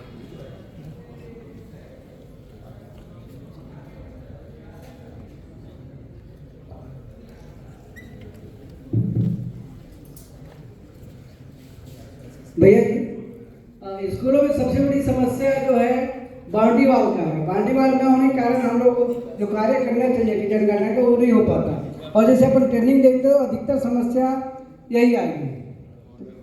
नहीं ठीक है भैया, स्कूल में तो ये है कि अगर बन सकता है तो बनाना चाहिए, मगर घरों में बनाना, हमारा टारगेट तो भी घर घर बनाने का है। हर बच्चा अपने घर में इसका निर्माण करे, चाहे बाड़ी में निर्माण करे, चाहे छत में निर्माण करे, जहां व्यवस्था हो सकता है वहां। दूसरा आपको बता रहा हूं, आज शिक्षा जगत की जो सबसे बड़ी समस्या है, जो कोविड के बाद एक बहुत बड़ी समस्या आप सबके बीच बन गई है, कौन सी है? कौन सी है? मोबाइल की।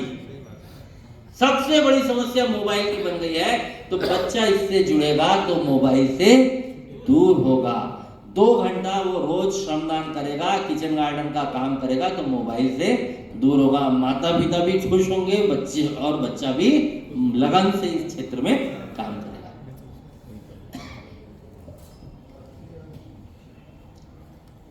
पुरुषोत्तम साहब बुलादा बाजार, जिला नोडल। भाई साहब, मैं जैसे घर घर में बनाने वाली बात है, मैं स्वयं व्यक्तिगत रुचि लेकर के घर में काम करता हूँ। सफलता तो अच्छी मिलती है, मेरे सामने एक विकट समस्या है बंदरों की। बंदर, बहुत बंदर आते हैं और जितने बार उसमें बहुत अच्छा समय रहता है, पीक टाइम रहता है, उस समय वो नुकसान कर देते हैं। मैं विद्यालय चले जाता हूँ और सेकंड फ्लोर के बाद थर्ड फ्लोर में मैं सब काम करता हूँ। इसका मैं भी बहुत बड़ा भुक्तभोगी हूँ। मेरे घर में भी बंदर आके ऐसे ही कर देता था। उसका उपाय मैंने ये किया है, ये जो कीट नियंत्रक है ना, इसका अगर जो नियमित छिड़काव होगा ना, तो इसकी जो गंध है, इस गंध से बंदर भाग जाता है। उसको खाएगा नहीं, क्यों? उसको टेस्ट ठीक नहीं लगेगा, तो गंध से वो भाग जाता है। इसके अलावा बंदरों का और कोई उपाय नहीं है। दूसरी बात है कि एक जो हमारे प्रशासनिक जो समस्या है, मैं जिला शिक्षा अधिकारी से बातचीत किया कि सभी ब्लॉक नोडल को भेजने के लिए जिले से एक आदेश हो जाए। ऐसा नहीं हुआ। अब वहाँ वो विकास खंडों में जाकर के तो कुछ कर नहीं पाएंगे क्योंकि वो आए नहीं है। तो इसके लिए फिर हाँ, केवल एक ब्लॉक से आए हैं, बाकी समस्या तो आएगी। दूसरी बात है जो संसाधन की बात हुई, अपन मंगाने, मैं सीमेंट का गमला रखा हूँ, लेकिन जो पॉलीथीन वाला है वो क्या अपन ऑनलाइन मंगा सकते हैं या, और उसके लिए कहीं व्यवस्था या अपन संगठन की तरफ से हो तो अपन सब ले जाएंगे, उसको ठीक ठाक करेंगे। अपना परिचय देकर के विषय परिचय एक बार आपका परिचय भी दे दीजिए। मैं परिचय सुन दिया। हाँ, दिए थे एक बार। पुरुषोत्तम साहू, बलौदा बाजार, जिला नोडल। देखिए, जो पॉलीथीन का जो विषय है, देखिए अपन वैसे कोई पॉलीथीन को प्रमोट नहीं करते, पॉलीथीन उपयोग नहीं करना चाहिए, ये अपना टारगेट है। इसीलिए आजकल पॉली बैग आए हैं। जो ग्रीन कलर का जो मैंने बैग बताया, पॉली बैग, वो आए हुए हैं, तो वो एक विकल्प के रूप में है। मगर जब अपन सस्ते पे जा रहे हैं तो कहीं ना कहीं हाँ, बोली तो फेंका रहा है भैया, जगह जगह फेंका हाँ। रहा है, कोई उपयोग नहीं। तो पॉली बैग आपको ऑनलाइन उपलब्ध हो जाएगा और आजकल दुकान वाले भी इसको रखना शुरू कर दिए हैं। आप उसका फोटोग्राफ दिखाएंगे तो आपके क्षेत्र की जो भी दुकान वाला है वो उसको आपको मंगा कर दे देगा। जो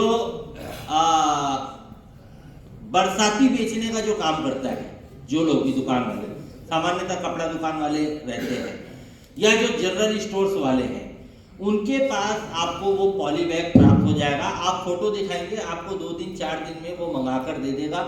ऑनलाइन भी अगर आप लोग अगर शॉपिंग करते हैं तो ऑनलाइन माध्यम से भी वो पॉली बैग आपको मिल सकता है।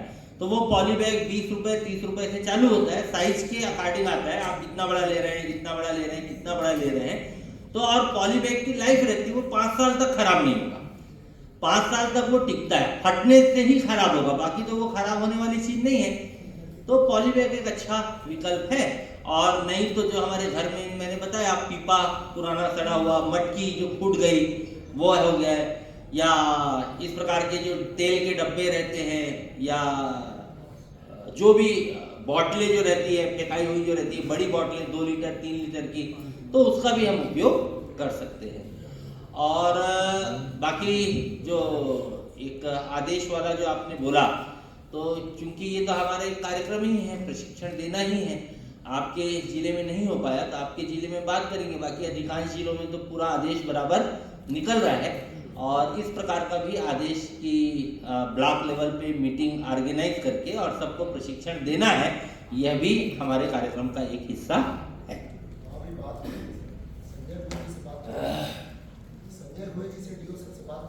हाँ, एक बार आप मिलिएगा, मैं तो बात करूंगा ही। चलिए ठीक है, बात। सर, मैं डॉक्टर उमेश कुमार दुबे, विकास खंड बमेड़ी, जांजगीर चांपा।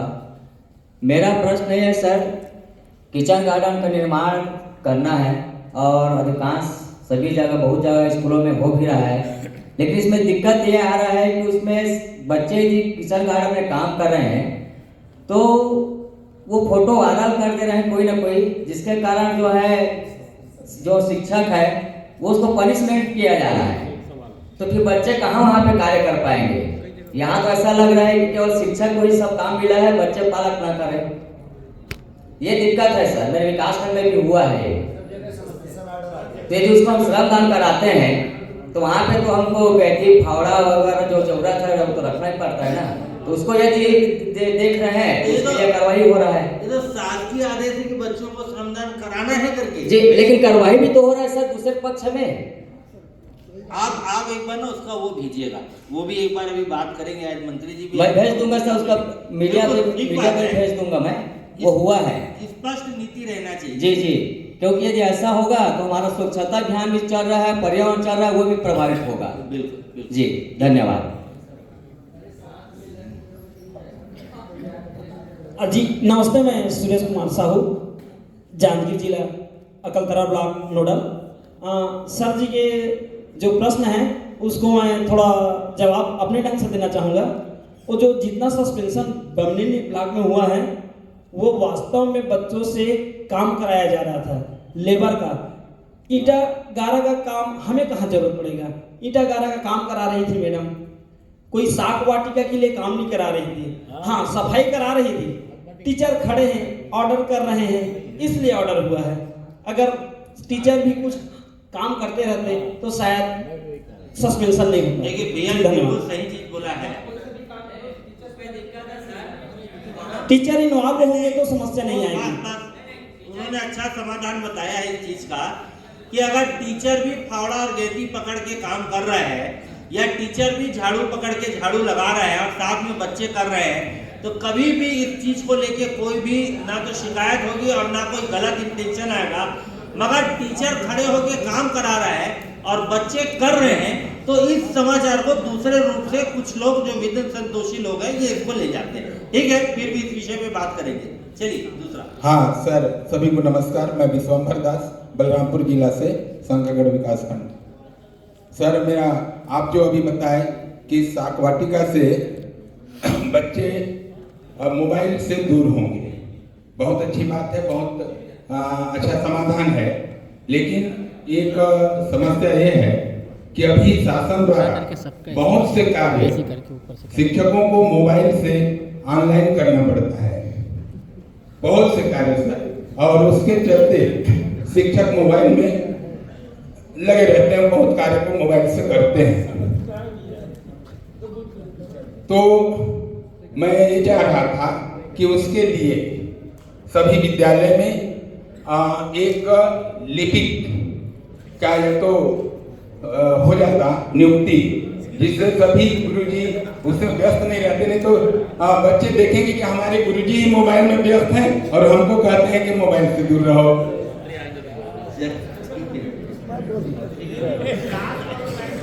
जी मैं एक बात बोलना चाहूँगा। आप लोग जो प्रशिक्षण ले रहे हैं तो भैया जी ने शुरू में ही बताए हैं कि यह जो साग वाटिका का निर्माण करा जाना है तो पहले बच्चे अपने घर में करना है, जरूरत पड़ने पर विद्यालय में करना है। सर जी इस पर ध्यान दीजिए, आग्रह है आपसे कि ध्यान दीजिए।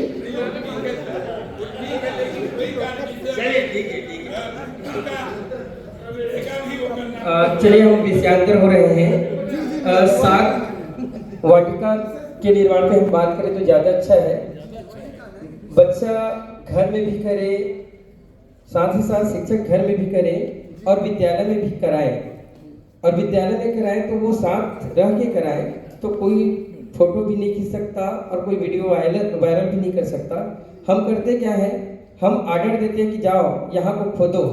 अब खोदो जहाँ बोले, अब जाके वो खोद रहा है तो उसमें जो वीडियो बनता है वो आता है। अगर शिक्षक उनके साथ लग के करेगा तो बिल्कुल वीडियो वायरल नहीं होगा। और हमारा उद्देश्य ही है चहुमुखी विकास करने का। तो बच्चों का विकास हम हर क्षेत्र में करते, सर्वांगीण विकास की बात करते हैं। तो बच्चा अच्छा पढ़े भी, अच्छा खेले भी और अच्छा अन्य कार्यों को करे भी। और शिक्षक यही चूक जाते हैं, और अगर शिक्षक अपने दायित्व से नहीं चूकेंगे तो इस प्रकार का जो वीडियो वायरल हो रहा है वो नहीं होगा। तो हम सबका दायित्व है कि बच्चों के साथ जो भी हम काम दें उनके साथ लग कर करें, तो इस प्रकार की जो समस्या है नहीं आएगी। बहुत बहुत धन्यवाद। चलिए 5 मिनट इस सेशन का और है, तो किसी का और इससे जुड़ा हुआ कोई प्रश्न है तो वो पूछ सकते हैं।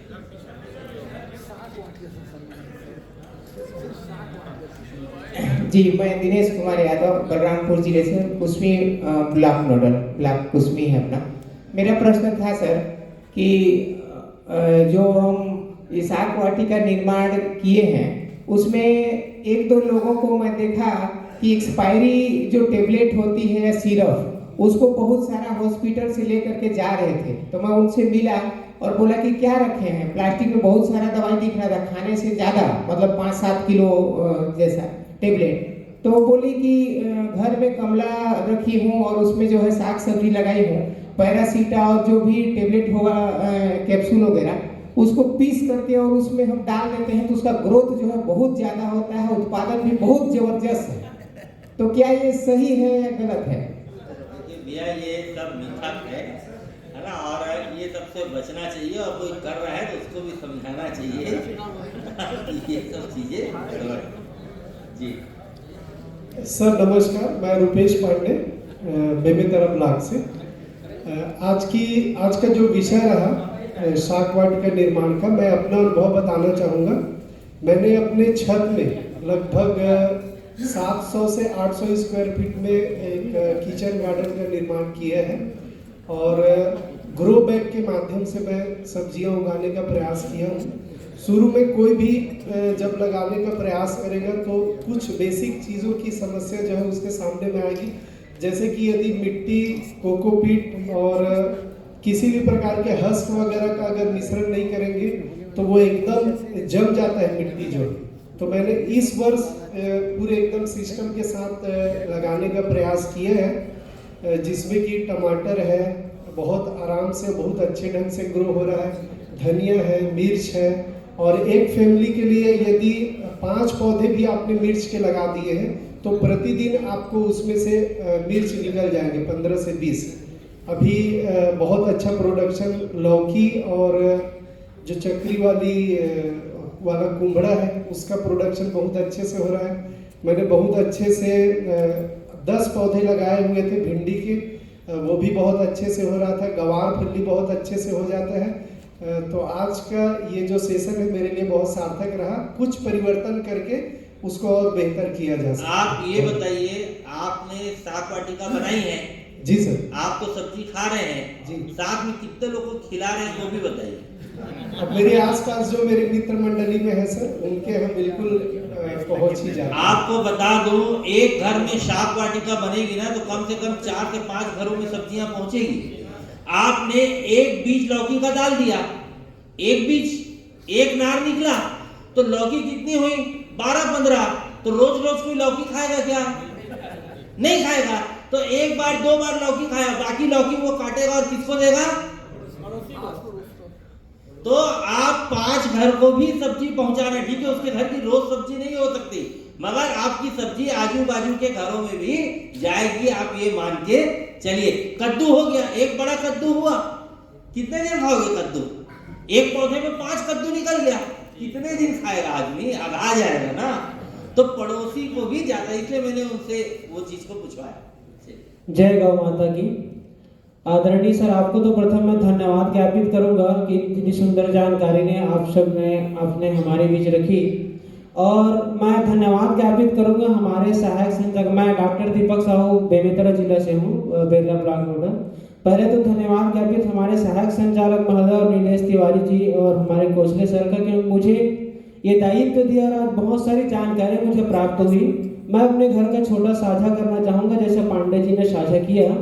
मेरे जो बाबूजी हैं गांव से हैं, वो जो शाक जो वाटिका है पिछले 8-10 सालों से करते हैं, और बिल्कुल गोबर खाद से ही, क्योंकि हमारे घर गाय है, बैल है, तो गाय बैल से ही खाद निर्माण करके उसी खाद का डालकर एक भी पेस्टिसाइड का उसमें उपयोग किए बिना करते हैं। और आपको बताते हुए हर्ष हो रहा है कि पिछले साल, जैसे हमारे आदरणीय सहायक संचालक जी के नॉलेज में है, हम लोगों ने बच्चों के द्वारा और खुद सहभागिता करके हमने जैविक खाद का निर्माण किया था 2x2 गड्ढे में करके। तो हमको 4 बोरी प्राप्त हुई, जिसको हमने जो हमारे स्कूल के जो हर्बल गार्डन है उसमें भी उसका उपयोग किया। तो इस तरह से आप स्कूल में भी और घर में भी उपयोग करके इसको आप बड़े रूपों में कर सकते हैं, और इससे आप बांट भी सकते हैं, घर में उपयोग करके आप लाभ भी कमा सकते हैं। ये मेरा अनुभव रहा है मेरे घर में, और इसलिए मैं आपको धन्यवाद ज्ञापित करूंगा कि कीटनाशक की जो आपने बारे में बताया, क्योंकि मैं पेस्टिसाइड का मैं शोध छात्र रहा हूँ, मेरा PhD पेस्टिसाइड में है, तो मुझे अत्यंत दुख होता है कि पेस्टिसाइड का उपयोग बहुत ज़्यादा होता है। तो आपने जो जानकारियाँ दी कीट नियंत्रण के बारे में, वो मेरे लिए फ्रूटफुल रहा। मैं बिल्कुल उनके उपयोग करूँगा और लोगों को जागरूक करूँगा। धन्यवाद सर। तो आप चलिए जी जी अच्छा जी बोलिए। नहीं पूछ रहे थे। नहीं आपसे नहीं पूछ रहा था। जी जी धन्यवाद। नमस्ते सभी को। सर मैं जसपुर जिला के कुनकुरी विकासखंड से बालेश्वर यादव। कहाँ से? कुनकुरी विकासखंड जसपुर जिला। जी। सर जैसे साग वाटिका के संबंध में है कि जिन विद्यालयों के साथ में जो छात्रावास हैं, तो उन छात्रावासों में बाउंड्री वगैरह होती है तो उसमें किया जा सकता है। और सर इस साग वाटिका के लिए जिससे गोबर की आवश्यकता होती है, तो गांव में बच्चों से हम लोग पूछते हैं तो आजकल 50% से अधिक के घरों में गाय बैल ही नहीं है, और जिनके यहाँ हैं तो भी गाय है तो बैल नहीं, बैल है तो फिर गाय नहीं है। इस तरह से तो गौ पालन के महत्व को बताने और उसके माध्यम से हम जो भी गौ उत्पाद होंगे वो हमारा तो है। लेकिन अभी इसी से संबंधित एक बात है सर कि हमको जो गौ विज्ञान जो ग्रंथ वितरण करना है, तो बच्चे बहुत इंतजार कर रहे हैं कि कब तक पुस्तकें मिलेंगी। आएंगे ना दूसरे सत्र में वो विषय। जी, तो उसके संबंध में सर सभी विद्यालय जितने पंजीकृत संख्या है बच्चों की, उस संख्या में चलिए प्राप्त हो जाएगी तो अच्छा और किसी रहेगा। का कोई प्रश्न होगा तो धन्यवाद सर। सिर्फ शाक वाटिका का ही, अगर आपको जो चीज समझ में नहीं आई वो चीज पूछेगा, क्योंकि आपको जाके प्रशिक्षण देना है और वहां जो लोग पूछेंगे उसका जवाब आपको देना है जी, है ना। इसलिए आपको जो कंफ्यूजन है वो आप पूछिएगा। सर मैं धन्यवाद देता हूं सर इस कार्यशाला में मुझे ब्लॉक नोडल के रूप में यहाँ पर भेजे हुए। मैं राजेश कुमार देशमुख विकासखंड बास्तानार जिला बस्तर से हूँ, और अभी थोड़ी लेट से पहुंची सर, 5:30 बजे हम वहाँ से निकले, काफ़ी फॉग था इसलिए। तो जैसे ही आया और कुछ समय में आपकी जो वाणी हमने सुना और आपका वीडियो से मैं काफ़ी प्रभावित हूँ सर। वीडियो वायरल हुआ था जिसे मैंने देखा है, तो एक अनुभव शेयर करना चाहता हूँ सर कि अभी मैं घर का निर्माण कर रहा हूँ जिसमें जो है हम सब्जी खा करके कुछ पानी के साथ उनको फेंक देते हैं पास में मिट्टी में। तो एक मिर्ची की जो पेड़ है सर, मेरे पास 40-50 पेड़ जब उगी तो मुझे, मैं अपने पत्नी के साथ कहा कि यार इनको हम एक अच्छी जगह लगाएं क्या। तो दोनों हमने उस पेड़ को एक 55 का एक समूह बनाए और उनको 20-25 जगह लगाए सर।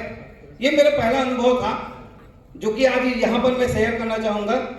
तो उस मिर्ची आज जो है लगभग 1.5-2 महीने में, लगभग 3 महीना हो गया है, उसमें से 15-20 जो है समूह में है वो सक्सेस हो गया। और पर डे सर मैं आपको बताऊं 20 से 25 मिर्ची मेरे घर के लिए निकल रहा है।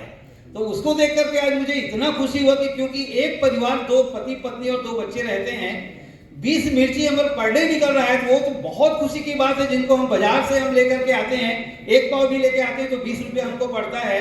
तो वास्तव में इस चीज को यदि हम अपनी मानसिकता लेकर के लें तो निश्चित रूप में हमें जो हमारे उद्देश्य तक अवश्य पहुंचेंगे। यही मैं शेयर करना चाहता था सर। Thank you sir. इधर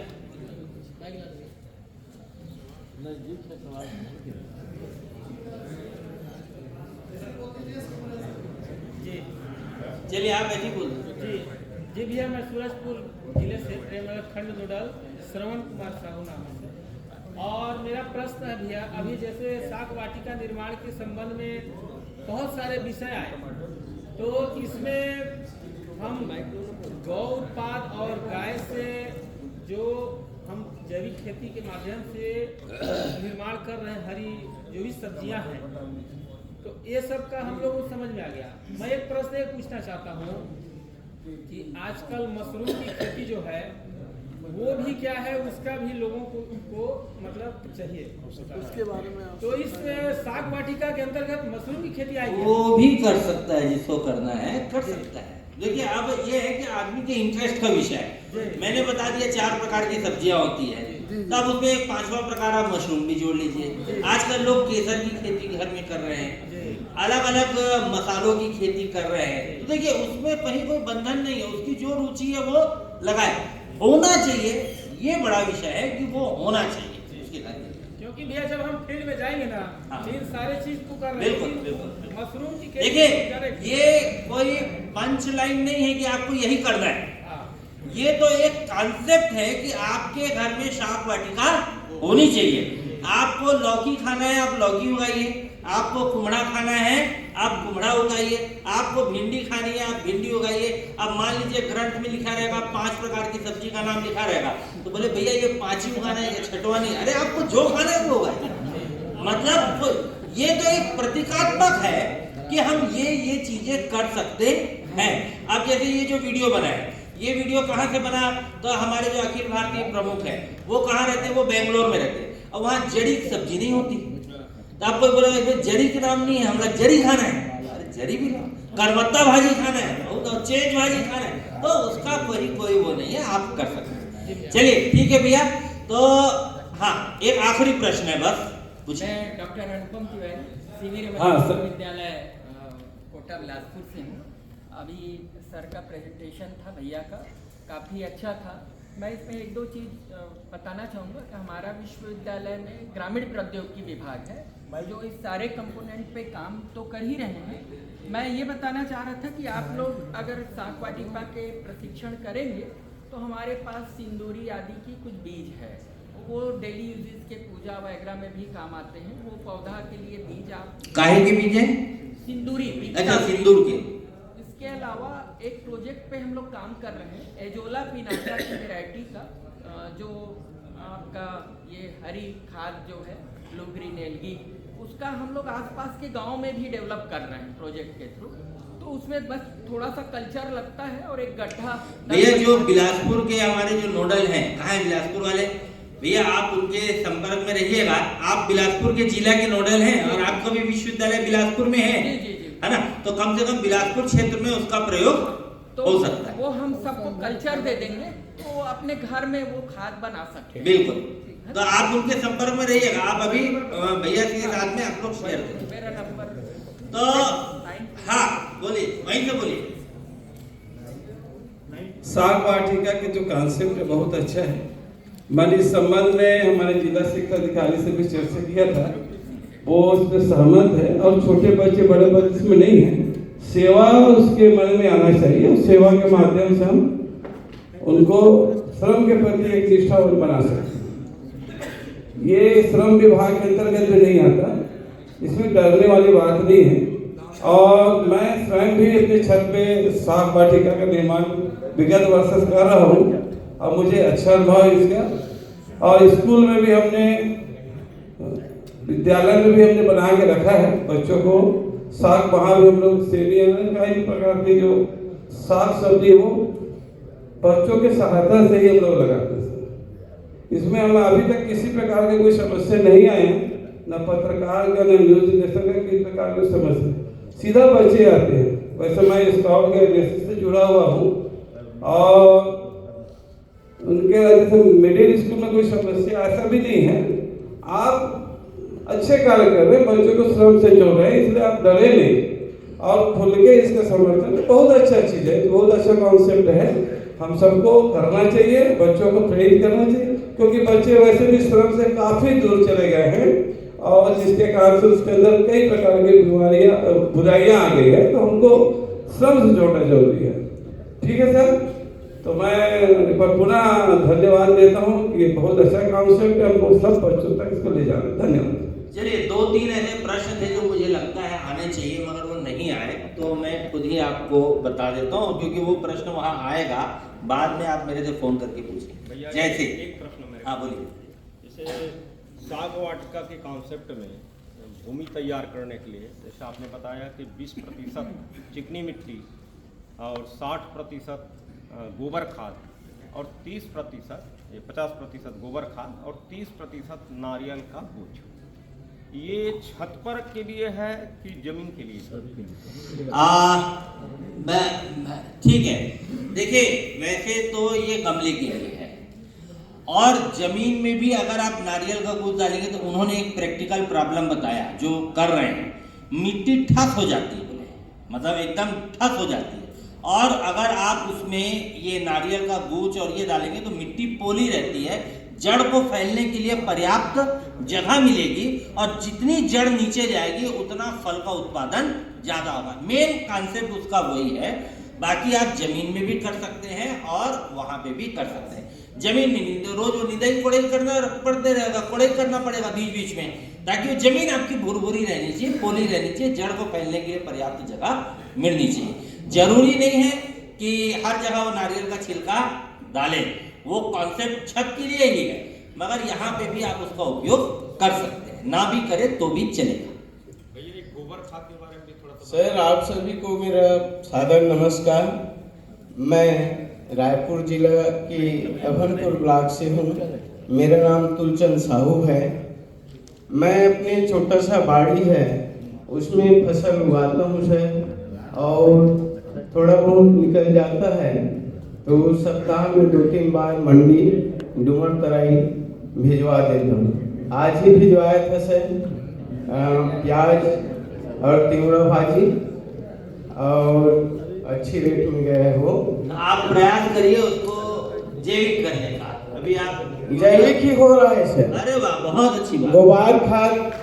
गोबर खाद को मैं सर गड्ढे में नहीं डाल के मैदान में डालता हूँ, और उसमें अर्थवर्म जो होता है वो उसमें लग जाता है और वो बारीक कर देता है। और उत्पादन कैसा होता है? उत्पादन अच्छा होता है सर, 25-26 दिन में आ जाता है पूरा। और बाजार में आपका जब सब्जी जाती है तो उसका रेट कैसा मिलता है? आज तिवड़ा भाजी का मिला है सर 80 रुपए, बिल भी रखा हूँ मैं, और 13 किलो हुआ है वो। और पालक का 20 रुपए में कटा है सर। देखिए भैया जो बता रहे हैं, आपको बता दूं, जितने लोग जैविक खेती से सब्जी उत्पादन कर रहे हैं, जैसे उनके खेत की सब्जी बाजार पहुंचती है तो जब बोली होता है तो बोली में उसका रेट बहुत ऊंचा जाता है और लोग लड़ाई करते हैं कि इसका फसल को मैं खरीदूंगा। इतना अच्छा रिस्पांस मिलता है। गलत तो नहीं बोल रहा भैया? नहीं, ठीक है सर। और प्याज का 40 में कटा है सर। ये देखिए, रोएट भी मिलता है, वो आधारित खेती कर रहे हैं। तो हम सब बच्चों को, हाँ बोलिए बोलिए ना सर। जैसे हम लोग आधारित कृषि पर जा रहे हैं और शहरों की बात है, माइक दे दीजिए, माइक। जैसे हम लोग गौ आधारित कृषि या जैविक पद्धति पर जा रहे हैं और उस कॉन्सेप्ट पर काम कर रहे हैं। जनरली हम लोग देखते हैं आसपास शहरों की बात है, और मैं देखा हूँ, मेरा अपना अनुभव रहा है पिछले 7-8 सालों से, कि जैसे हम वर्मी कंपोस्ट का उपयोग करते हैं तो बहुत अच्छी फसल आती है। और मैं लगभग 7-8 सालों से अपने यहाँ हल्दी का एक वो भी नहीं खरीदा बाहर बाजार से। वो अलग चीजें हैं, वो अलग बातें हैं। परंतु आज जैसे अभी मतलब पिछले 1 साल से जब मैं वर्मी कंपोस्ट खोजता हूं तो मुझे मिलता नहीं है, क्योंकि मेरे आसपास, मैं बालोद झलमला में निवास करता हूं, मेरे आसपास बहुत सारे गौठान थे। आज पूरे गौठान बंद हो चुके हैं। और वो बहन जी थी तुलसी निषाद करके, मैं उनको बहुत रिक्वेस्ट किया कि आप बनाओ और मेरे को देना करके। तो ये मैं इसलिए इस बात को कह रहा हूँ सर कि ये जो वर्मी कंपोस्ट है ये इसकी उपलब्धता होनी चाहिए। और ये बात जब हम प्रशिक्षण में के लिए जाएंगे तो ये बात आएगी, मुझे ऐसा लगता है। और गोबर की खाद का एक वो बताता हूँ आपको, उसमें दूबी और घास बहुत निकलते हैं। अगर हम ज़्यादा एरिया में अगर कुछ करना चाहें तो वो एक समस्या जाती है। बस मेरा इतना ही कहना था। कहा है भैया, गरुआ गरु हो गए, अब गरु होए के बाद घर से और गोठान से बाहर निकल के सड़क में आ गई। अब ओखरे चिंता करे बर अब तो हम बैठे हैं कि वापस वो जो गरवा है वो घर में कैसे जाना चाहिए, और जब घर में जाए तब तो गोबर खाद मिलेगी नहीं। वो बंद हो गया भैया। मैं ये बोल रहा हूँ गौठान में जो है वो बंद हो गया, और जो समूह जो बना रही थी वो वर्मी कास्ट, वो पूरा बंद हो गया, ये मैं कह रहा हूं। नहीं, मैं दूसरा चीज बोला था। आप गलत नहीं बोल रहे हो, आप बिल्कुल सही बोल रहे हो। बोलने का आशय ये है, जब गाय रहेगी तब तो गोबर खाद मिलेगा ना। गाय ही नहीं रहेगी तो आपको गोबर खाद मिलेगा कहाँ से? सभी को नमस्कार।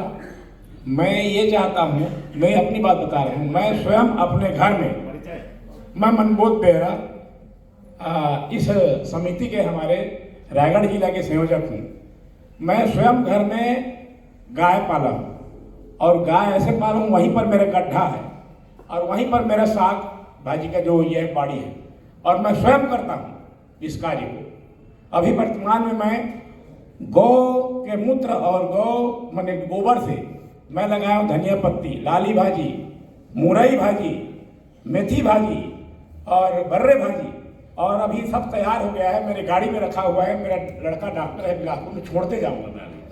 और 4-5 परिवार को भी मैं खिलाता हूँ। और बता रहा हूँ मैं उत्पादन एक तरफ थोड़ा सा यूरिया और DAP डाल के लगाता हूँ और एक तरफ हमारी जो गाय गौ माता के जो गोबर है उसका मूत्र को भी।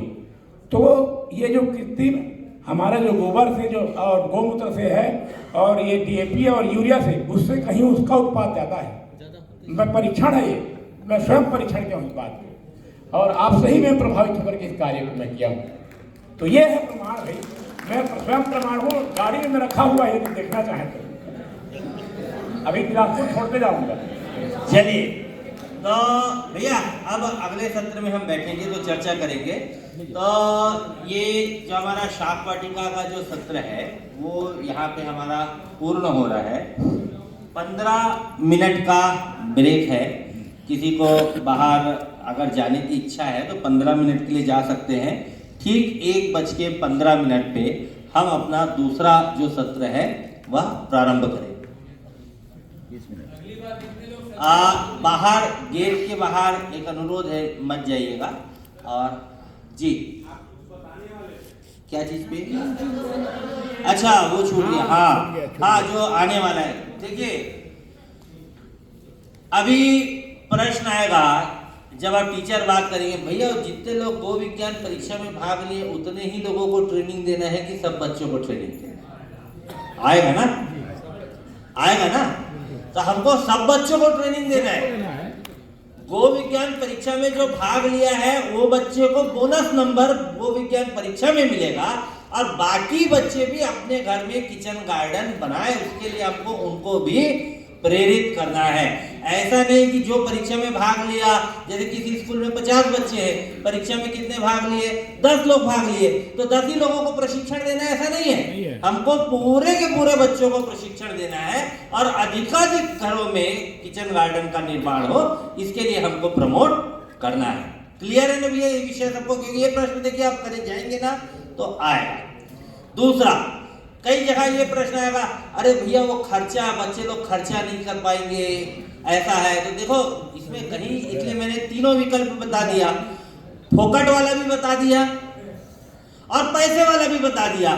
तो जिसकी जैसी श्रद्धा है वो वैसा करेगा।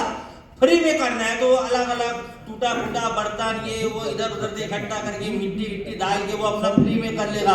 बीज कितना लगना है? लौकी का पेड़ लगाना है तो 2 बीज चाहिए, 2 बीज से ज्यादा नहीं चाहिए। कुम्हड़ा का पेड़ लगाना है तो 2 बीज चाहिए। धनिया थोड़ा सा चाहिए, सब चीज उसको घर में मिल जाएगा। और नहीं तो 10-20 रुपए में उसको बीज, गाँव के कोई भी जो बीज वाला दुकान है वहां से उसको मिल जाना है। तो कोई बहुत बड़ा उसका खर्चा आएगा ऐसा नहीं है। गोबर खाद क्यों खरीद के लाएगा? खुद बना लेगा। जो अभी ग्रंथ मिलेगा उसमें गोबर खाद बनाने की प्रक्रिया दी रहेगी। और ग्रामीण परिवेश में हर आदमी को गोबर खाद बनाना आता है, नहीं आता ऐसा नहीं है। ठीक है, थोड़ा सा तकलीफ आएगी, बता रहे हैं भैया वो उसमें थोड़ा सा खरपतवार उग जाता है, ये ठीक है ना। अभी से आप उसको मत बताओ, उसको थोड़ा करने दो, जब सीखेगा तब आगे उसको ठीक करेगा। तो खुद बनाने दो। कीट नियंत्रण उसको खुद को बनाना है। गोमूत्र 1 लीटर चाहिएगा, थोड़ा सा नीम पत्ता चाहिए, सब फ्री की चीज है, कोई पैसे की चीज इसमें नहीं है। तो इसलिए कहीं अगर ऐसा प्रश्न आता है आप उसको बता सकते हैं। पॉली बैग खरीदने के लिए मत बोलिए किसी को, जो खरीद सकते हैं वो खरीदे। इसलिए हमने विकल्प बता दिया, पॉली बैग चाहिए, पॉली बैग, गमला चाहिए, गमला, ऊपर में वाटर प्रूफिंग कोटिंग लगाना है कोटिंग, आप जितना अच्छा बनाना चाहें उतना अच्छा बनाएंगे। 1-1 लाख 2-2 लाख और 5-5 लाख रुपये भी लागत आती है किचन गार्डन बनाने की। जो महानगरों में जो शौकीन लोग हैं वो वर्टिकल ऐसा बनवाते हैं, लोहे का सांचा बनवाते हैं, जो आपने फोटोग्राफ देखा तो उसकी लागत तो 5 लाख रुपए आती है। हमको वैसा किचन गार्डन जिसका शौक है वो बनाए, और एक किचन गार्डन ऐसा है जिसमें 5 रुपया भी खर्चा नहीं आता, तो हम वो वाले किचन गार्डन बनाए। और जिसको लगता है मेरे को उसको और डेवलप करना है वो डेवलप कर सकते हैं। तो दोनों विकल्प है, तो थोड़ा सा इसका ध्यान रखेंगे, क्योंकि जब आगे वहां जाएंगे तो इस प्रकार के प्रश्न लोग आपसे पूछेंगे, तो इसका रहे। और एक प्रश्न आएगा कि भैया वो परीक्षा 19 नवंबर को है, किचन गार्डन का प्रशिक्षण हम अभी देंगे तो पौधा को बढ़ने में समय लगेगा, तो उसका आकलन हम कैसे करें? जी ये बात, उसका आकलन कैसे करें? तो भैया बच्चों को बोलना एक तो वीडियो बनाएगा।